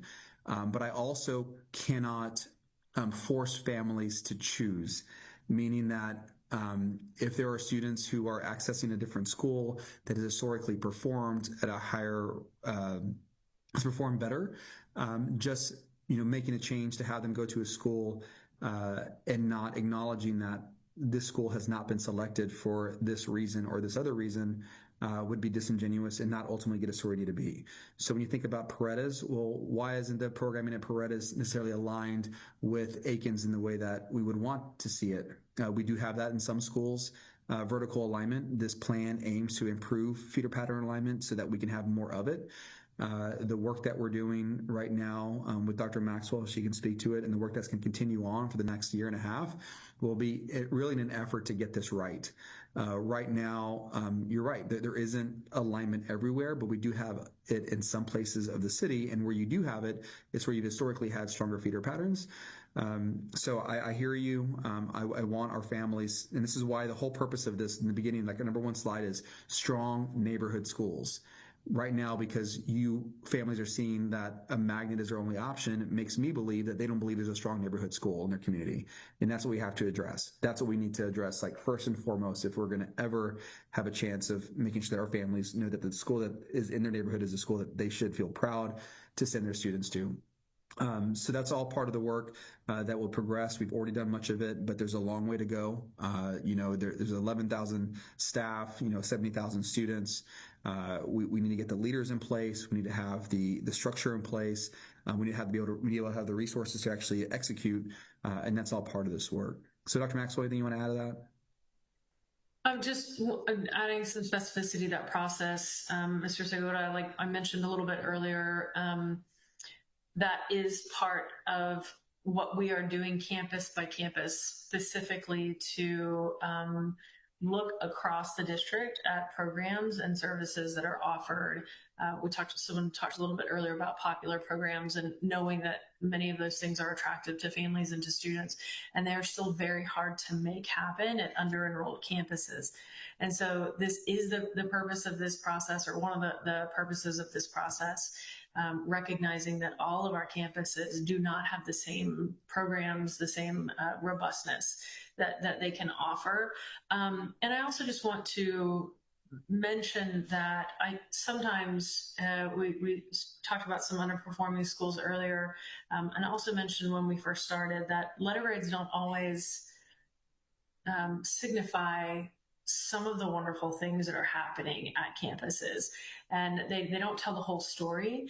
And so while we can definitely identify gaps in programming and make sure that we have better resourced our campuses, what we can't always see from the outside, or if we've chosen another campus or have been zoned for a different campus, is some of the wonderful things that are happening. And so part of what we are doing is highlighting what campuses actually do have already, to make sure everyone has that information in addition to what we're looking to add, so that we have more equity programming. Next, we'll have Darlene Piwanka, followed by Remy Perez. Hi, thank you for having me. I have a couple questions, and my first one has to do with academics. The current student body at Wynn Montessori has been there for about 2 or 3 years, and this is a It is a specialized pedagogy that takes time and commitment to be successful. Principal Farr was hired on in 22-23, and we are just now fully staffed with fully Montessori certified staff. My question is, how, if we're supposed to move to Gavali, which many of us don't want to do, and we know that Gavali doesn't want us there, how are we going to take all of our staff there and all of our student body that 84% lives 5 minutes away from Wynn Montessori and are now asked to travel 20 minutes each way each time we need to drop off and pick up? How are we going to be able to continue this education seamlessly, and how are we going to see success in the next 2 to 3 years and not wind up in another turnaround plan because we have a completely new student body who knows nothing about Montessori? Thank you. Thank you for your question. I think I can speak a little to the academics part, but it also sounded to me like there were some questions as far as transition planning for Montessori things, for lack of a better. The instructional materials at Montessori are very wonderful, robust, and they're very specific to the program. And there are a lot of them, particularly when you're talking about manipulatives. And so it is a good question, and I think maybe we could talk about that maybe from the operations perspective on transitioning to another campus. And there was also a question about staffing and being able to address current staffing at Wynn and how we would, consider transitioning staff to a new location. But from the academics, I'll say those just to kind of tee everybody up for those. But as far as the academics go, it definitely is our hope that many of the students can and do choose to continue with the Montessori program, knowing that there are quite a few transfer students at Wynn as well, but not all students are transfer students. So we recognize that definitely is a shift. And with any student body and with any teacher or staff body that transfers with that program, there's definitely a significant amount of knowledge that transfers with it. The training that the Montessori staff go through is very extensive training, and it is very specialized programming. And then on top of that, to be able to do that with current standards and accountability and everything that is required by the state as well, that it's a wonderful and it's also a very challenging job. And so it is definitely our hope that staff that is currently dedicated to Montessori teaching in the Montessori program goes with Wynn and goes with the Montessori program, so that there is continuity of academics. It is a significant effort that Wynn has made. I just want to acknowledge that as well over the past couple of years to make sure that all of its teachers and its teaching assistant, all of its instructional staff are trained, and that the principal and the instructional coaches there have really been able to support that program. And so it is definitely our hope that we're able to continue with that level of staffing and training. And then I don't know if somebody wants to speak specifically to the operations of actually moving campuses and what that might look like the physical move.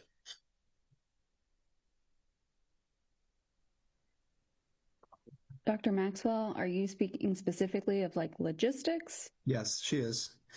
The question was regarding logistics, and particularly there have been some questions, and these were questions in the comment card as well about instructional materials for Wynn. There are a lot of them. They are expensive, and being able to staff an entire school and supply an entire school with those instructional materials has been an effort, and so worrying about that as well. Yeah, so I'll respond. This is why our transition plan is so important that we get right. We, as a school district, move staff, programs in schools often. Sometimes it's tied to a construction project. Sometimes it's tied to a program move. Much of it can be done in-house or with partners. So we will have a thorough process where we inventory all the materials, all the resources, including, if appropriate, furniture. We would then kind of lay out a plan for the move to occur and then coordinate with the principals and the communities to receive all the material and then create enough time for our staff to kind of work with the leaders of the campus to get everything set up at the beginning of the school year. So this is something we do quite often. It would be kind of coordinated through operations, Christine Steenport's team. And I'm very confident that if we have a thoughtful transition plan, we will create a move plan that considers all elements, even the material in the campus. So we do that often, and I'm confident we'll be able to do it well here. Our final two speakers are Remy Perez, and then we'll have Marcela Garcia as the final speaker for this segment. Remy Perez.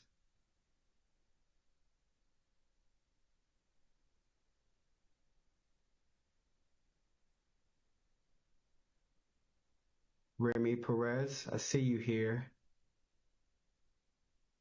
All right. We'll come back to you. We'll go to Marcela Garcia. Hola, buenas noches. ¿Me escuchan? Hello, how are you? You have the floor. Okay, yeah. Okay.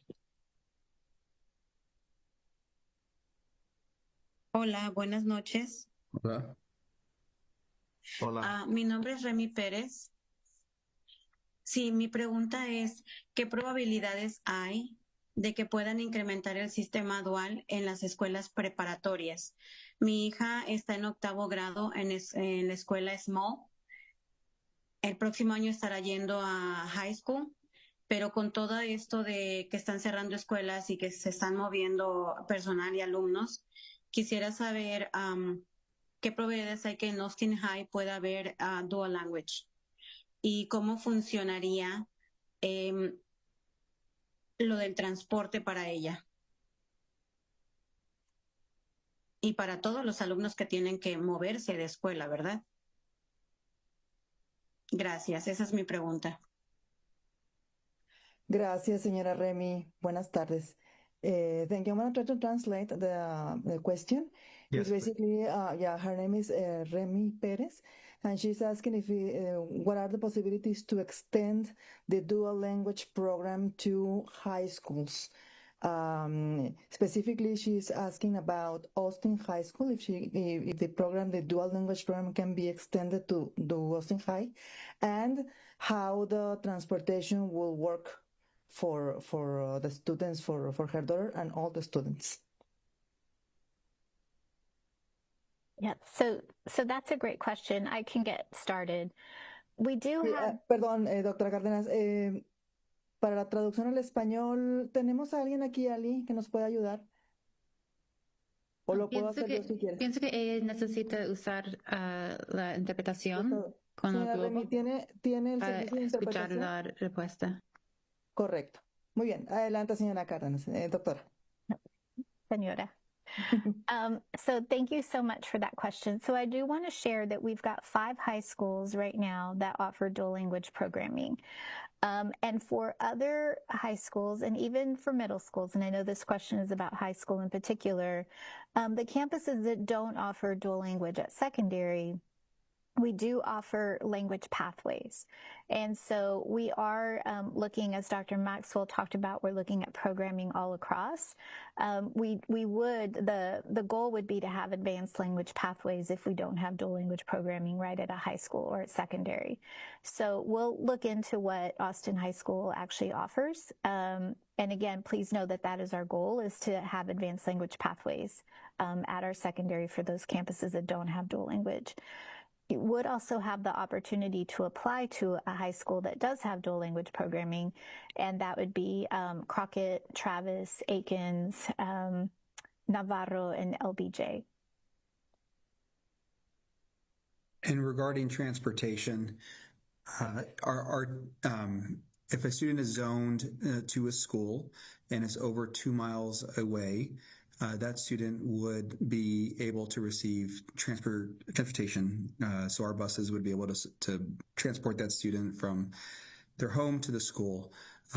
In the event that the student lives closer than 2 miles, but lives perhaps just across a hazardous route, an intersection, or a highway, we can make that change in our policy by way of the board and actually have that student also receive transportation.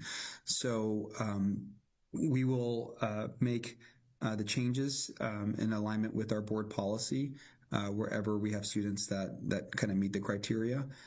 So I'm not sure where your student lives, Senora, but I will, if you go onto our little finder that's on our web page and see where your student is and location to the school, if it's over 2 miles, you're very, very likely, if not guaranteed, to have transportation, assuming that's the zone school. Our final speaker for this segment will be Marcela Garcia. Marcela, are you with us this evening?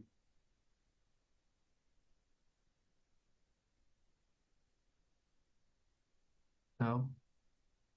All right. We'll give it a few more seconds. Marcela Garcia, don't see you with us. I see you with us. I'm going to ask you to unmute.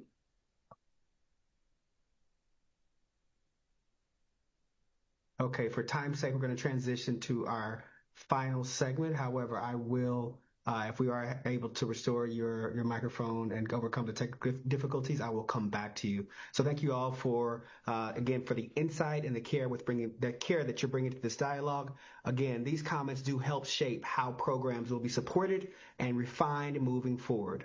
So now we're going to transition to the final segment for tonight, focusing on transition planning, transfers, and exemptions for transfer, campus climate, and transportation. Again, we'll follow the same format that we have from the rest of the conversation today. We're going to look at trends from pre-submitted questions, followed by live Q&A. If you have not already done so, you can sign up to speak during this final segment on transition planning by submitting an inquiry in the link that's in the chat. So first, we'll start with the pre-submitted questions. So question number 1 is, what is the detailed net cost savings projection for the plan? And what are the specific long-term plans for closed campus facilities?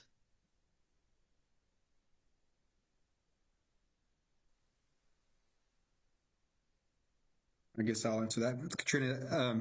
So we have been in the process clearly communicating the different things that reduce our overall costs and would be identified as savings. Whenever you bring schools together, you find reductions in administrative cost, you find reductions in operational cost. And when you look at all the consolidations that we're proposing or closures, the 13 of them, we estimate about $24 million in reoccurring annual savings. So what I mean by that is, we'll see the reduction in cost now, but we'll see it next year and the following year and the following year and the following year. When I hear what is an offset, what I believe we're referring to are there any costs associated with transportation changes or other costs tied to the plan to actually make it work that we need to consider. We are tracking those. Some of them have been viewed or maybe are considered tied to turnaround plans. So with our turnaround work that we'll be submitting to the agency on the 21st of November, we are allocating additional resources, about $800,000 per campus. These are conservative estimates. I want to caution our community from kind of talking about net savings in that way, because we will have to pay those expenses whether we consolidate schools or not. We have about $1 billion budget, a little bit less than $1 billion. And there are so many things that we pay for that are aligning with our values, or things that we must pay for in order to ensure that our students are getting what they need. So I view it as overall cost reductions, and then we have other expenses that we will have to address moving forward, and those could be inclusive of our turnaround plans, but also may include other things.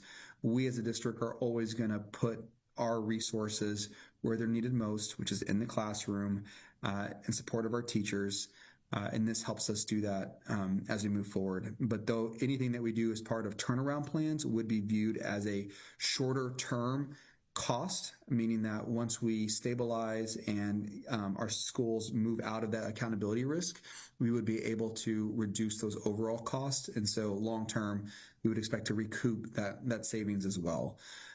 So about 24 million is the response or the answer to that question. And there are some offsets, but they're not large aside from the ones that are tied to the turnaround plans, which we would have to do in either case. Superintendent Segura, I think there was a second part to that question, so I can answer and speak to that. I think it was based off of what about the properties? Is that? Yeah, that's correct. Yes. Thank you. So right now, there is no plan to do anything like that. We must engage our board and our communities on what they really want to see with our properties. And so we could do one of three things. We could sell the property, we could lease it, or we could repurpose it. And there are many instances of what we've done with properties in the past. In 2019, former Pease Elementary is now repurposed, and we have partnered with United Way with a federal grant, and this will be becoming a affordable early child care center. So it's something that we're still taking our asset, but making sure that it's a community resource. We also have Anita Coy, that former facility that is being repurposed, if you will, as to affordable housing. So that's something we've tried to do. We also have a public facilities corporation, which is made up of our board and a few community members, which makes decisions based off of these things with our properties. So this will be something that we will have to start engaging in January of what does that look like? Where do we start? And especially engaging the communities of what they want to see with those buildings. So that is to be continued. Thank you. Thank you for your response. The next question was about community, which we've heard a lot of tonight. What is the district's comprehensive plan to retain students and rebuild community cohesion in neighborhoods segmented by new boundaries? And what specific steps will be taken to support students who are being rezoned from a high-performing school to a low-rated school? So sort of a three-part question. It was a mouthful, so I'll read it again. What's the comprehensive plan to retain students and rebuild community cohesion in neighborhoods segmented by new boundaries? And then what steps are being taken to ensure students rezoned from high-performing schools to low-performing schools are successful? I can get started. I can get started on talking about retaining students. So something that will be part of our transition planning is mapping out all of the activities that will take place after the vote with our school communities, bringing the school communities together. If you're familiar with our campus architectural teams that we've done through the Vaughn development, we are planning to have something similar where we bring representatives from both school communities together to think through our outreach strategies. We will be planning things like block walking, phone banking, planning meet and greets, and all of these things happening throughout the spring semester. We actually have had a lot of families reach out to us already, expressing their willingness and desire to help us with those things so that it's not just Austin ISD staff, but also families who are choosing to go to a different school, and they're going to want to encourage their neighbors to go with them. Once we have the principals appointed in December, that will also be helpful because we'll know who the leader is, and that allows them to begin building relationships with families. And so we are going to be putting every effort we can into having direct contact with every family, making sure they understand, also doing things like mailers, so families whose boundaries may be changing, that they get mailers explaining where their intended, their new school assignment will be if they're not at a continuation at their current school. So that's kind of some of the efforts that we will be making, making sure that every family gets a touch point, or multiple touch points, and just understands their options and understands what we'll be offering. I think it'll also help. I know that we're going to need to articulate in more detail kind of one thing we've heard is that families want to know, well, what is this school like and what do they offer? And so that's some work that we're going to have to also do, is to help families understand what's being offered at the school that they've perhaps been reassigned to. So that is also work that we'll be doing. Yeah, in regards to being reassigned to a lower performing school, I want to be really careful when we use kind of language like that, because there are many reasons why a school may not kind of meet the requirements in the accountability system to receive a designation A, B, C, D, F. And there are incredible things happening at many of our schools that, for a variety of reasons, may not have been able to quite get that rating. We acknowledge that that is our responsibility, my responsibility, to ensure that our students are successful academically, and we do it in a way that aligns with our values.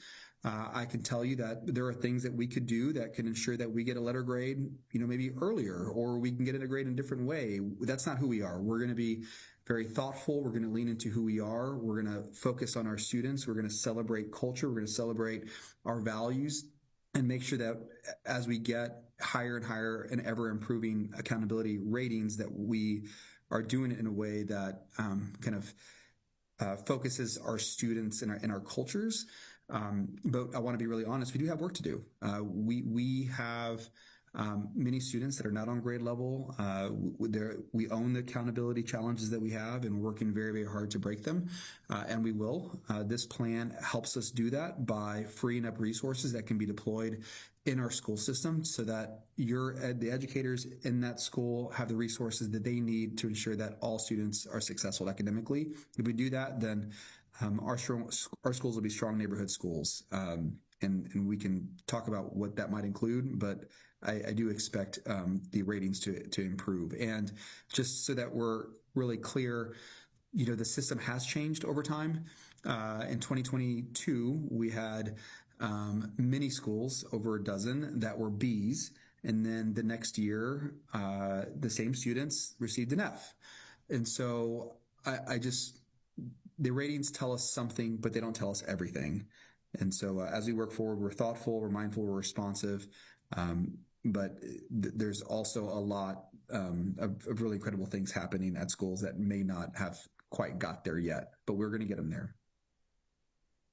All right, the final pre-submitted question, we received questions about safety, so I think it's important that we respond to. The question is, what is the district's strategy to mitigate the increased student safety risk, or the perceived increased student safety risk and transportation issues, including high-risk roads and traffic impact caused by longer commutes, distance resulting from proposed boundary changes? Yeah, I can start with that. So I think what the intention of this is trying to really focus on where our students live and make sure that we are creating vibrant neighborhood schools. So we are trying to minimize impacts by lessening the time traveled on our roads. And we will always, and I just want to make this very, very clear, we will always, if a road is deemed hazardous, if there is not a bus that is, if you live less than 2 miles from the school that you're zoned to, of course that would be walking. But if that walking route is deemed hazardous, then we would give a bus, and we do that. We've done that for years. It's called our hazardous routes, and so that's something that we update, and especially as our city changes or things change evolving around the city, we do every year. And we are constantly, if something is brought to our attention, we look into it, we investigate it, and a lot of times walk out there and actually walk the route. So just wanted to touch about that and our intentionality with this process of minimizing those impacts and minimizing the travel time and the travel distance. So I'm not sure if I answered fully that question, if there was anything else. Thank you. And I do want to go back to, from the previous segment, we did have a speaker who had technical difficulties. She has notified me that she can't speak, and I want to honor her time. So I do want to go back to Marcela Garcia to pose her question live. Norma, can you assist me with welcoming Marcela to the call? Sí, señora Marcela, buenas noches. Quisiera hacer su pregunta y si me permite la hacen pausas para poder intentar ayudar con la interpretación. Señora Marcela. Sí, buenas tardes. La escuchamos. Buenas tardes. Ok, muchas gracias. Mi pregunta es si, si el señor Matías y su gabinete, ¿verdad?, pueden visitar los estudiantes de la escuela Northeast para que ellos sepan que lo que está pasando, porque muchos estudiantes no saben lo que está pasando. Entonces me gustaría que él fuera en persona y preguntara a los estudiantes, así como se sentó con los estudiantes de Adobe, que se siente con los estudiantes de Northeast y les pregunte qué piensan de estos cambios, que siendo una escuela donde ellos han comenzado sus estudios y ahora que van a ir a una escuela que no conocen, unos compañeros que no conocen y no sabemos si van a ser bien recibidos. Entonces, ¿qué pasa con un estudiante que es un deportista y está soñando con una beca universitaria? Va a perder su sueño. Entonces, me gustaría que él fuera y que nos invite y que sepa qué es lo que piensa el estudiante, porque él es el afectado en todos estos cambios que no nos gustan, porque el VJ está muy lejos. Cruzarían 2 intersecciones y el tráfico es pesado, son niños que no pueden manejar, que no tienen un carro. Entonces, si los deja el autobús, ¿cómo van a llegar más de 1 hora en un... Muchas gracias. Thank you so much. Gracias, señora Marcela. Voy a intentar interpretar todo lo que dijo, pero thank you so much. Miss Marcela is asking if Superintendent Segura and all his team can visit Northeast and ask directly to the students how do they feel about these changes. The same way that you went to Dobie, she would like that you go to Northeast and do these questions to the students, and because they are the most affected with these changes. She said that for students who are expecting, like, or have the dream to have a university or college scholarship, these changes is just so disruptive that when they go to LBJ, it's gonna cross 2 intersections and it's too far away, and they can take like an hour in the transportation. So basically, it's if you can go to the Northeast Early College High School. Yeah, no. Thank you. Gracias para la pregunta. So I love visiting with our students and staff, and I will be there and engage, at any opportunity that I can. When it comes to where we are in the process, we are kind of organizing the engagements around the schools that are going through a consolidation or closure, and then looking at program moves and then receiving schools. So I will make it to Northeast Early College High School. I've been there a lot in Principal Neil Well, and I spend time there. I would love to come out and spend time with our students. And I know that our community has seen me do that with the Adobe community, Burnett community, Web community, multiple times, and I'll continue to be out there. And if there are things that we can do to ensure that our students feel seen and supported in these transitions, we will make every effort to do so. And I also want to think through what things we can put in place to support the transition. For instance, we're allowing transfers to be kind of held throughout the school type. So if you're a freshman, you can continue to go to Northeast Early College High School until you exit. We are looking at transition years, 5th and 8th grade. If you are planning to go to a high school or a middle school, we want to make sure we acknowledge that, and we provide changes in our plan to limit the disruption. So you'll see some of that in the October 30th release. But I'm happy to come out. We can work with Principal Neil to find a time to meet with students and have a conversation. If there is a hazardous corridor, I-35 or otherwise, we will provide transportation, and that's a commitment from our district. And I see no change occurring here. We would do the same.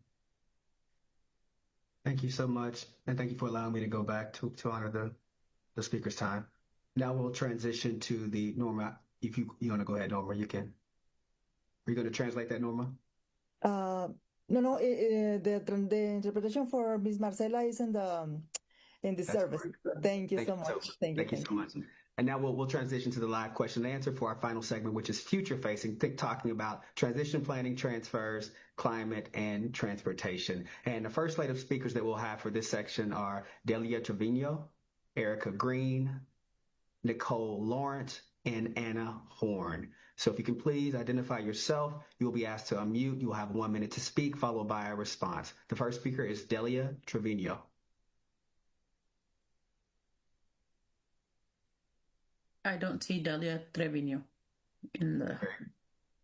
Thank you. Our next speaker will be Erica Green, followed by Nicole Lawrence. Hello. Good evening. You have the floor. Okay. Our community is being rezoned from Gritsky Middle to Bailey Middle School. Our current commute time is 4 minutes. Our current commute time is 4 miles, roughly 10 to 12 minutes from our neighborhood. Bailey is 9 miles and a 25-minute commute, more than double our current commute. This will also put our students on a city-classified high-injury network roadway, which is Slaughter Lane between South Mopac and Brody Lane. And also, per the City of Austin, Brody Lane is a underfunded highway that is due for expansion, but it currently operates over capacity. So I have three questions. My first one is, what are the new bus routes and how? I'm sorry, you can please continue. Sorry about that.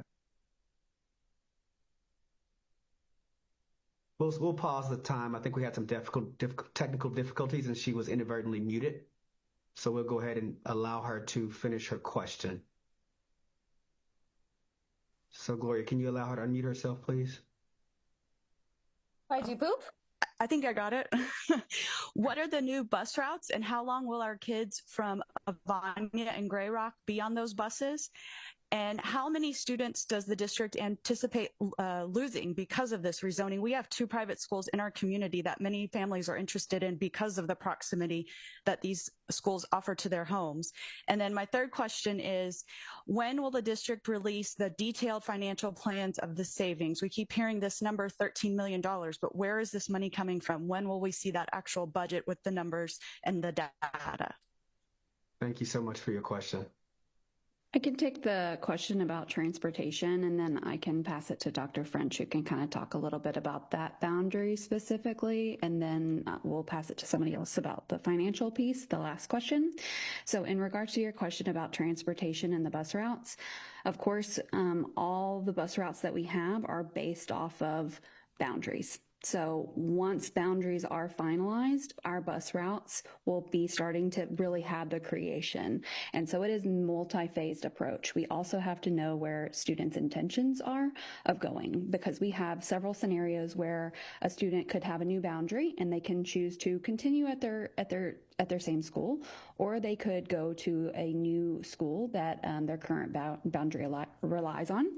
So we have to look at that as well. So this will be a process that we will be, when all said and done, we'll be really focusing on to make sure that we can create routes that make sense for these new boundaries and have those published so that all of the families can see where those routes are and what they look like. So it is a very manual, long process, but we have to use whatever the boundaries are when they are finalized and approved. Yep.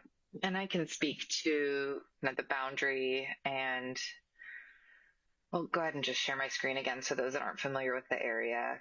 So this is, again, on the left is the current, and on the right was what was proposed on October 3rd. I alluded earlier that there are multiple parts of Gritsky that we are reevaluating. And so there is an area that was impacted to the north, this area that was impacted here, Wildflower Park neighborhood, and then I know you're talking about the kind of Bear Creek, Avania, Grey Rock area.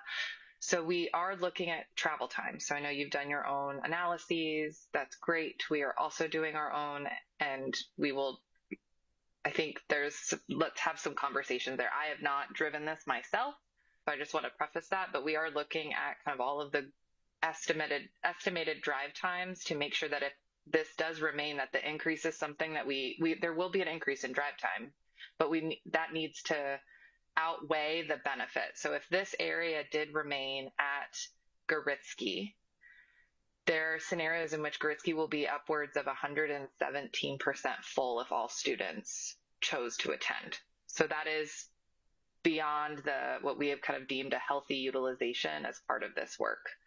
And so Circle C has just outgrown the middle school that they are used to going to. So there will be parts of this area that are reassigned elsewhere or proposed to be that we will maintain as such on Friday. And we will, again, show our work and talk through the kind of proposed change or no change to Wildflower Park, the Granada Fields area, and then, of course, Bear Creek. For those unfamiliar, we do know that you do have to either go down the toll road, but there is also the route through the main roads, and we're looking at both options when evaluating drive times to kind of know what that is and be intentional with our decision, knowing that it's a trade-off and there are sometimes no perfect solution. So thank you for being here and for being engaged. Yeah, hi, Erica. Oh, go ahead, Matthias. No, it's okay. Go ahead. Hi, Erica. This is Katrina. I want to answer your questions about the financial part. So in the proposal, we did submit the documents that talked about the gross amount of the savings, and the 13 million that you raised is in the proposal. But we're also going to be doing more information on Wednesday at the board workshop. Well, and also to be clear, the submission on October 30th will have more detail around what the breakdown is going to be for the reductions.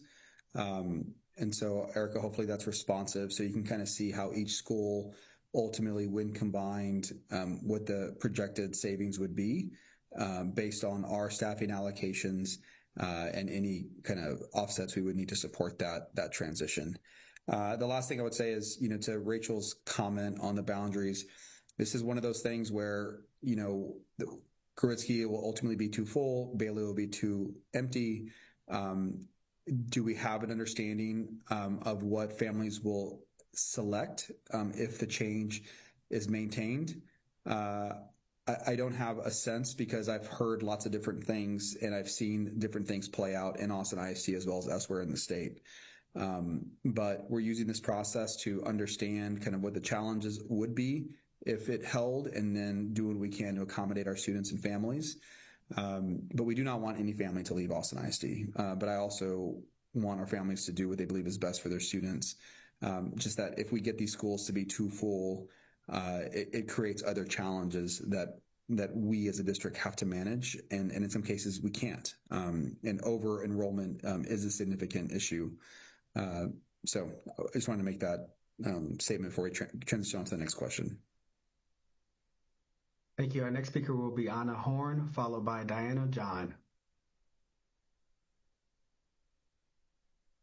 Anna Horn. Hi, can you hear me? I can. You have the floor. Thank you. I am also a parent of Bear Creek Elementary that has been rezoned from Gritzky to Bailey. As you can tell, this is very big topic of conversation in our community, and we are super concerned about the transportation logistics around the change. In looking at what my child can expect currently to go to Gritzky on the bus, he's looking at an additional 20 minutes each way. That's 40 minutes per day, which is over 112 hours a year. It's 3 times more time than he currently spends learning art or music. It's a long time. It's hours that he could be using to do things to further his education. In addition, the route he will have to travel, whether he goes by bus or by car, is considerably more dangerous. As Erica pointed out in her comments, it's a high injury network. There is a second option of a toll road. I do not believe that families should be forced to send their children to public schools via a toll road. It will cost my family upwards of $850 a year. And soon I will have 2 children at this middle school. And due to the commute time required, I will have to significantly limit what my children can participate in because I cannot get them to and from school to do the things that they want to and should be able to do as members of public school community. Thank you. Yes, ma'am. Thank you for your comment. Yeah, I appreciate that. I would say there are a couple things that we know are true in Austin ISD. One is that we have many, many families that do not choose the attendance boundary that they're zoned to, and they choose to drive to schools very, very far away. We also have programs in schools, magnets, many of which draw from Southwest Austin, where students are on the bus for an extended period of time. But again, families choose to do that. And there are also areas of Austin, notably Southwest Austin, where they're just large areas, and it's just longer commute times because of how the city grew. So we're taking all of that into account. I certainly understand how, these times multiplied over the number of days begin to be big numbers. I would want to understand the current kind of offsets either way, so that I can inform the board and give a realistic recommendation in our plan. Because we know right now that though it seems like a long duration, it's not. There are lots of families who experience much longer durations. And so I just want to be really clear, like we want to be thoughtful, we want to be responsive. Bailey and Goritsky are both incredible schools. They're doing incredible things. The new leadership at Bailey is moving the program in the school in a very positive direction. So we're very excited about that. But I also understand your concern, and we're trying to address it as best we can, but we're running up against just this reality that Goritsky is just over-enrolled. So we're working at it. We're making adjustments in this area, and we'll have more detail in the next version of the plan. Our next speaker is Diana John, followed by Nicole Day.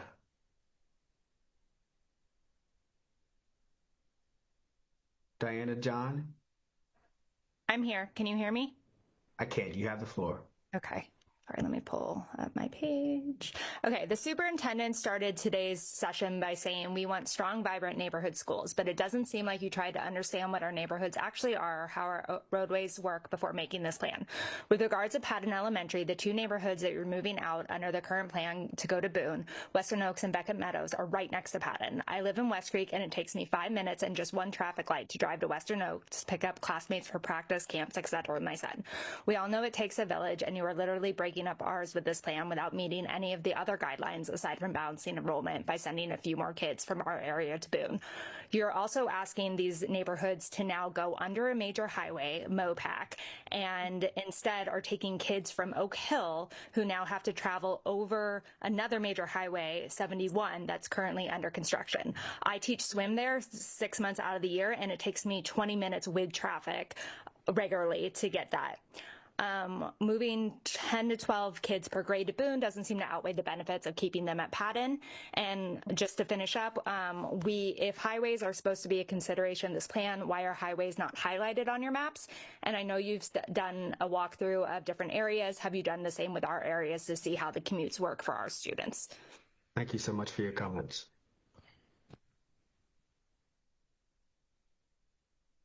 Yeah. I can kind of get this started and address the comments. We did look at drive times in this area, and I know that's not always the same. Not all students drive. Some students bike, walk. So again, we know there will be impacts in this proposal.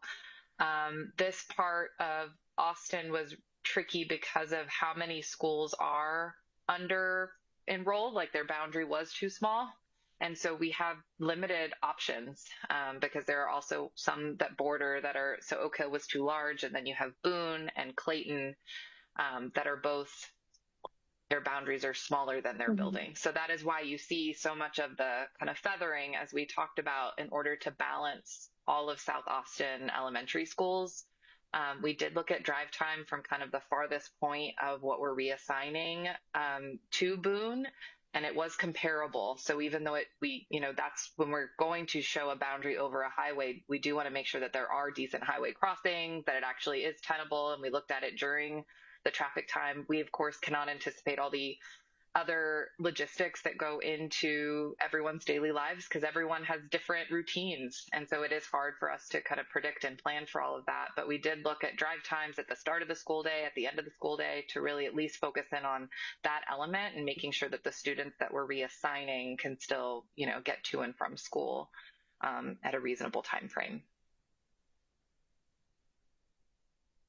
And And I guess further, we've also really been intentional about aligning these changes with feeders as well at middle school level. And so looking at making sure that at least is aligned. So while we acknowledge that like it is a change from a community that has historically been together, but when we've done that, we've at least tried to maintain continuity of that area to maintain feeders. So that's also something that we've looked at as much as possible in our proposal. Thank you. Our next speaker is Nicole Day, followed by Whitney Summers. Nicole. Hello, can you hear me? We can. You have the floor. Hi. I am also a Bear Creek parent that's getting rezoned to Bailey for Gritsky and have the similar issues with the transportation. I feel like a lot of the responses that we've gotten from other schools are, oh, we've looked at those traffic patterns, and the responses that we're getting regarding our school is, oh, the benefits have to outweigh the risks.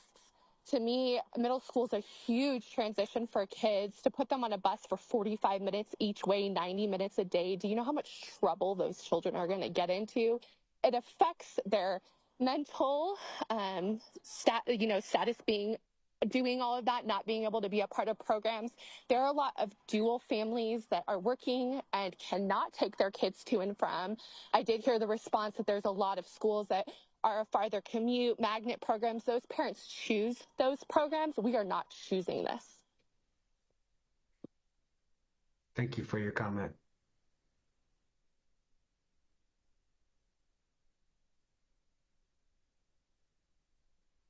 Yeah, I mean, when I said that, I wanted to acknowledge that families are choosing those options, but there are lots of others that don't choose, that have to kind of work through these longer commutes, and we acknowledge. I mean, this is a disruption. It's something that we're looking at closely. Keeping communities together is something I want to do as best we can. We got to this point by not doing anything for a very long time. Really over the last, 30 years, adjustments should have been made every 4 or 5 years to acknowledge the growth that we had in Southwest Austin. And that just didn't happen. Not until a new school was cut in or a significant change occurred programmatically. It was very, very rare. So I hear you. I understand the concern and the frustration. No plan is perfect. We're trying to make improvements. This input is helpful. And as we move forward, we'll make adjustments and communicate those publicly to our community. And as Rachel already said, these are areas that we are actively exploring and trying to improve upon. Our next speaker is Whitney Summers, followed by Caitlin Zuniga.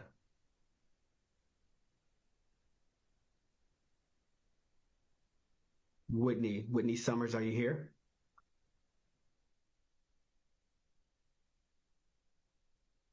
See, you're saying you're here. If you can unmute yourself, I'm going to make sure. Okay. You should be able to unmute yourself. There you go. You have the floor. Oh. Can you hear me? I can't hear you. Okay, thank you. I do appreciate that difficult decisions have to be made in this process. But as I'm a parent of a child that is in the Zilker East community being rezoned, and what I don't understand is how, for a transition plan in the next 5 years, it makes sense that the over-enrollment being created by the current plan with our maximum of 560, currently at 540. If everyone is grandfathered in the current 117 students and you add 175 more plus student preference in the future, how can that goal be accomplished? Rather than rezoning students from Becker or other schools to different schools that currently don't have enough enrollment. What is the main principle or point of comment cards if we are not getting real answers? We have submitted multiple plausible alternative solutions, and we have received no response to any of our substantive alternatives or questions. Thank you so much for your comments. Thank you for that. I also want to reiterate, we have seen those comments and we have teams set up that are reviewing them. We still have the comment card open until tomorrow afternoon, which we are making all the information and consolidating that, organizing it, and then making either recommendations or having the board discuss it. I don't know if you were on prior, but I spoke a little bit about the board work session that we're going to have this Wednesday. So please tune into that because we will be going over some of these boundary scenarios during that time. Rachel, I don't know if you have anything to add, but I know a few Zilker families also touched on this earlier. Absolutely. No, we've looked at scenarios in which we, follow the railroad. We've looked at Becker and Dawson both going into Galindo. I know the recent proposal was looking at could Becker and Dawson combined and form a non-zone school in South Austin supporting dual language programming. So we have definitely been reading all of them and considering all of them. And this will be a scenario that we're going to, provide an update to the board, but then let them also discuss, because there is no perfect solution that really checks all the boxes and we have in any of these across the whole district. And so we really have to just weigh all of that. And so I look forward to letting the board kind of discuss this part of Austin as well on Wednesday. Yeah, and I want to be really clear. We are looking at everything. There are thousands of comments. Our teams are working really, really hard. We were not going to be ever able to communicate to one community a change or a consideration without really acknowledging that it's going to impact many others. So what we've done is we've tested, we've analyzed, we've been able to accept some, but we're not going to communicate out that those have been codified into our document until we release a comprehensive document to the entire school district. So that has to be our approach, just given the scale of this effort. So I want you to know that we are listening, we are working. I apologize if you were expecting perhaps responses, comment by comment, but really what we're doing is thematically is understanding, because in many cases there are conflicts that are against each other, where one idea says X, the other idea says Y, and to do both would actually not be possible. So we're working through them. This is one area that's complex. We will share it with our board. And then when we have changes, we'll share them to everybody. And then we'll also share with you all the comments we received and our thought process for how we actually address or responded to them. So all of that backup is going to be there. It is a significant lift. And we are looking at everything, I promise. Next, we'll have Caitlin Zuniga, followed by Quinn Gomer. Can you hear me? We can. You have the floor. Perfect. My name is Caitlin Zuniga, and I am also in the Zilker East neighborhood, but I'm also a Zilker parent with a kindergartner and a younger child at home. Under the current proposal, we are zoned for Galindo, but to Whitney's point, if everyone from Becker goes to Zilker and the grandfathered children are able to go, it's going to overcrowd Zilker. And I'd like to know, as a parent of a younger child who planned on going to Zilker, what is the plan for siblings, and how will AISD keep families together while avoiding uprooting children who are already thriving and have built friendships? Because my daughter has built friendships in the short time she's been at Zilker, and to think about having to move her, because logistically, as working parents, and I think most parents are working parents, two drop-offs simultaneously in opposite directions is not a feasible solution. So what is your response to keeping the stability of our children and for the siblings? Yeah, Caitlin, I don't want to miss. That's Caitlin. Okay, yeah. So thank you. No, you're exactly right. I mean, that is our board's value. Those are my values. You're going to see in the October 30th submission kind of really clear responses to different scenarios that we've seen come up as part of this. You just named a couple, right? So you have a daughter that's Zilker, and in the current plan, I think as already communicated, your student will be able to go through Zilker, transfer automatically approved, period, right? The question then, and this is something that our board and I are very aligned in, is, well, sibling transfers, right? So siblings right now are a high priority. And in almost every case, unless it's a magnet program, that sibling will be approved as a sibling transfer priority. But we're going to go one step further and just go ahead and commit and kind of guarantee placement unless there's like some extenuating circumstance, like a magnet program or something, so that you and your family have assurances that you started on this journey. This is what your family planned for. Your sibling, the sibling of the student, also had an expectation, and we don't want to disrupt that.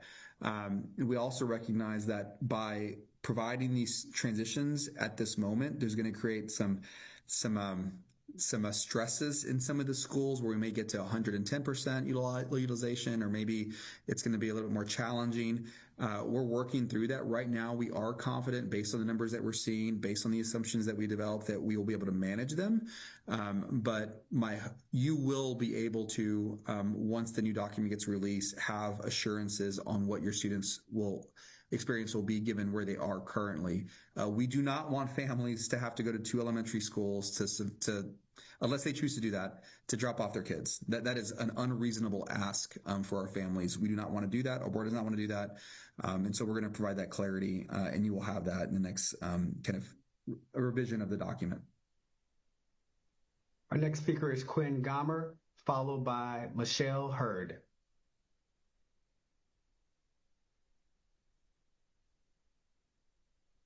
Quinn, are you here? Hello, can you hear me? We can hear you. You have the floor. Hi, I'm Quinn Gomer. I'm a parent of a children who is attending Zilker and another who would be attending Zilker and are currently being rezoned.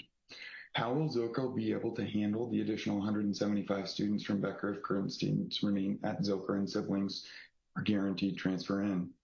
Rather than treating this as a short-term accommodation, why don't we treat this as an opportunity to follow the guiding principles, minimizing impact and aligning feeder patterns as it is currently set, moving our students out and unbalancing the enrollment, creating additional students there. Additionally, in the previous plan, Becker was considered to attend Galindo, but it was decided that those students would negatively impact the school's ability to support Dawson's turnaround plan. Instead, a slightly larger number of students from 2 different schools, Jocelyn and Zilker, were assigned. How will this not affect the school's ability to support Dawson's turnaround plan? Thank you for your question. I can address the first part regarding kind of how the space can fit, and then I'll ask some of my academics or school leadership colleagues to kind of address the account support question. We are all the campuses that are in a similar situation with the continuation transfers or grandfathering. We have been walking the site with principals as well as looking through floor plans, confirming all the different programs that they offer. And this is where we do consider portables for a temporary transitions time. And we knew that going into this, that for many of these campuses, there will be a period of having to use portables still to accommodate exactly what you're referring to. And so that was not a surprise to us. And so this is one in which we have worked with that principal, and we feel like this campus can support all of the students if they all do choose to still maintain or choose to go to Zilker. Yeah, I'm not sure if Jennifer Pace, Assistant Superintendent of Elementary School Leadership, wants to speak to the half of that. Yeah, and it kind of froze on me for a little bit. I heard a question about the turnaround plan for Dawson, but I missed some of it. Yeah, it had to do with the number of students that are rezoned from the Becker attendance boundary, knowing that Galindo is going to be receiving the turnaround plan for Dawson. And what I've communicated before is that, we did not arrive at a solution starting with accountability in mind. The goal has always been to stabilize the system, balance enrollment, align feeder patterns, strengthen programming. That's what drove the work. We did it in an environment where we knew we had to be responsive to our turnaround plans to address, 3 UAs or unacceptable ratings. In this case, Dawson has one of them.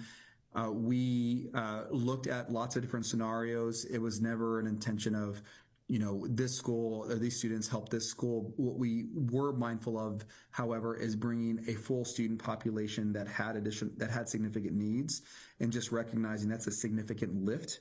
And so in an effort to kind of address that, we didn't want to have the whole school go into a receiving school if we could help it. Again, it wasn't because of this students or this students. It was just that when you have a large student population that has needs additional resources, the larger the school, the bigger the lift. And so we wanted to kind of create that opportunity in this situation to provide the supports to all students who are leaving Dawson. So that was, I don't know, Jennifer, is anything else you wanted to add, but that's kind of the premise of the question. Absolutely. And just that, we would work very hard to ensure that the students receive the supports they need, whether that is additional staffing support, academic programming support,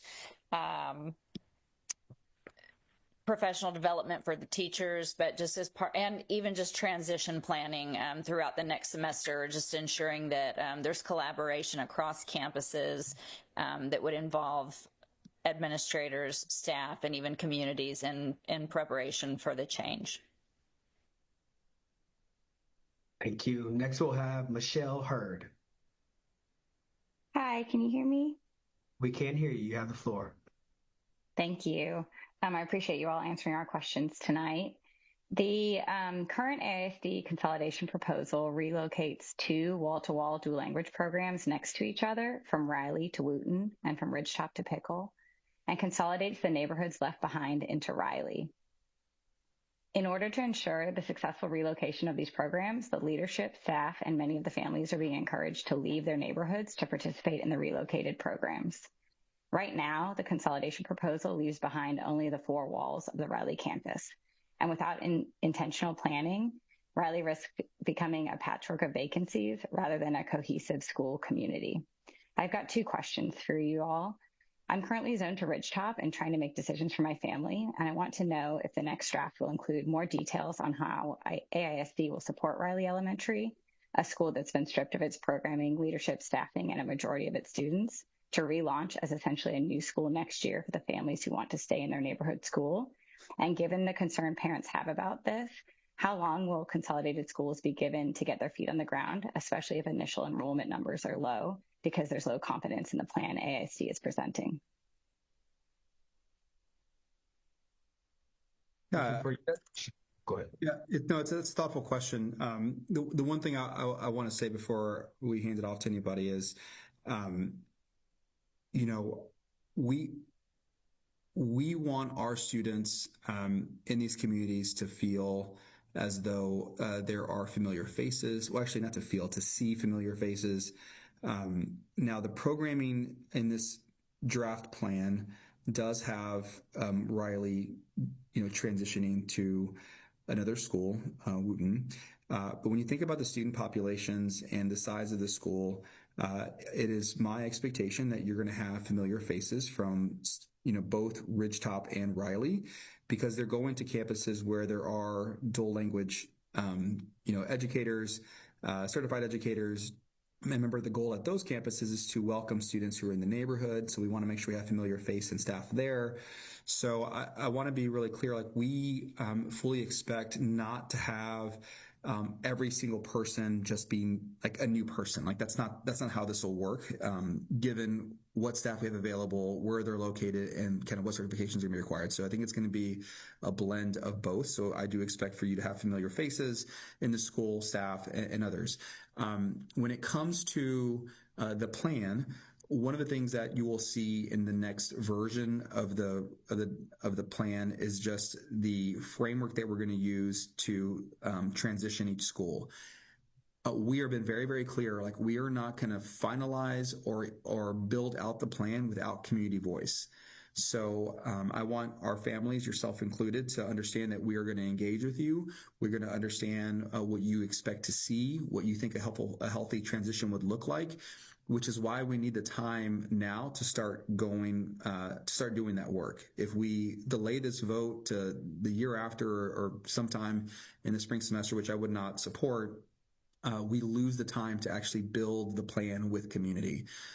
So that is going to be done with you. What we will show is kind of what we expect to be included in the plan. How are we going to honor the school that is being vacated? What is the program? What are the needs of our students? How do we bring our PTAs or the CACs? Like, all these things will be very thoughtful, but they cannot be developed in detail without community voice. So you will see more of it. You will not see all of it until we get a little further down in the process. And one thing I would say is that one of the biggest, most important elements of this is having a principal in place to lead that work. And in our current plan, we will not be naming principals till early December. So once that occurs, then now we have kind of the pieces in place to really, really develop and finalize and ensure that we have a successful launch to the 26-27 school year. And I did want to acknowledge that I know that the parent advocacy group for Riley Ridgetop, I don't know if you're a part of that or affiliated, but I know they sent it was 2-page, concise, a letter just outlining a great starting point. So I know we're not able to respond to every email, and it is because we're reading, 6,000 plus comment cards as well, but we are getting them and we are reading them. And we're making sure that we hold on to them. Like, that will be our starting point for this transition. We're not going to start from scratch, because y'all have already been doing what we've asked, which is just think about what you need and how we can help make this transition a success. So I just wanted to make sure that you knew that we were reading that and that we've acknowledged it. And I just want to thank y'all for being so thoughtful already. And we really are committed to partnering with you on that. Well, thank you for the questions and responses. That will be our final question for the live Q&A portion of tonight's Q&A session. Thank you all for your honesty and care and thoughtfulness throughout tonight's discussion. These conversations are never easy, but they are necessary, and they make the district's decisions stronger and more responsive to community need. For anyone who submitted questions didn't get to tonight, we will be collecting all questions submitted through the digital feedback card. Again, the district will review those and provide responses to common themes when they share the recommended plan and FAQ. We'll also post updates on the district website so the community can see how the feedback is considered. And now I'll turn it over to Superintendent Segura for a few final comments and reflections. Yeah, I just want to express my sincere appreciation to our community for coming out. I often say that I will be there engaging with community, and this is much better than having the alternate occur, which is community not showing up. We understand that our families love our communities. We love how you engage. That's what makes us who we are in Austin ISD. So I appreciate you hanging in there with us. This is important information. We are refining. We are improving. You will see how that actually makes its way into the plan here in a couple days. And just thank you all for the time. I know it's been a late evening. I very much appreciate you all. Thank you so much for your time tonight. Good night. Thank you.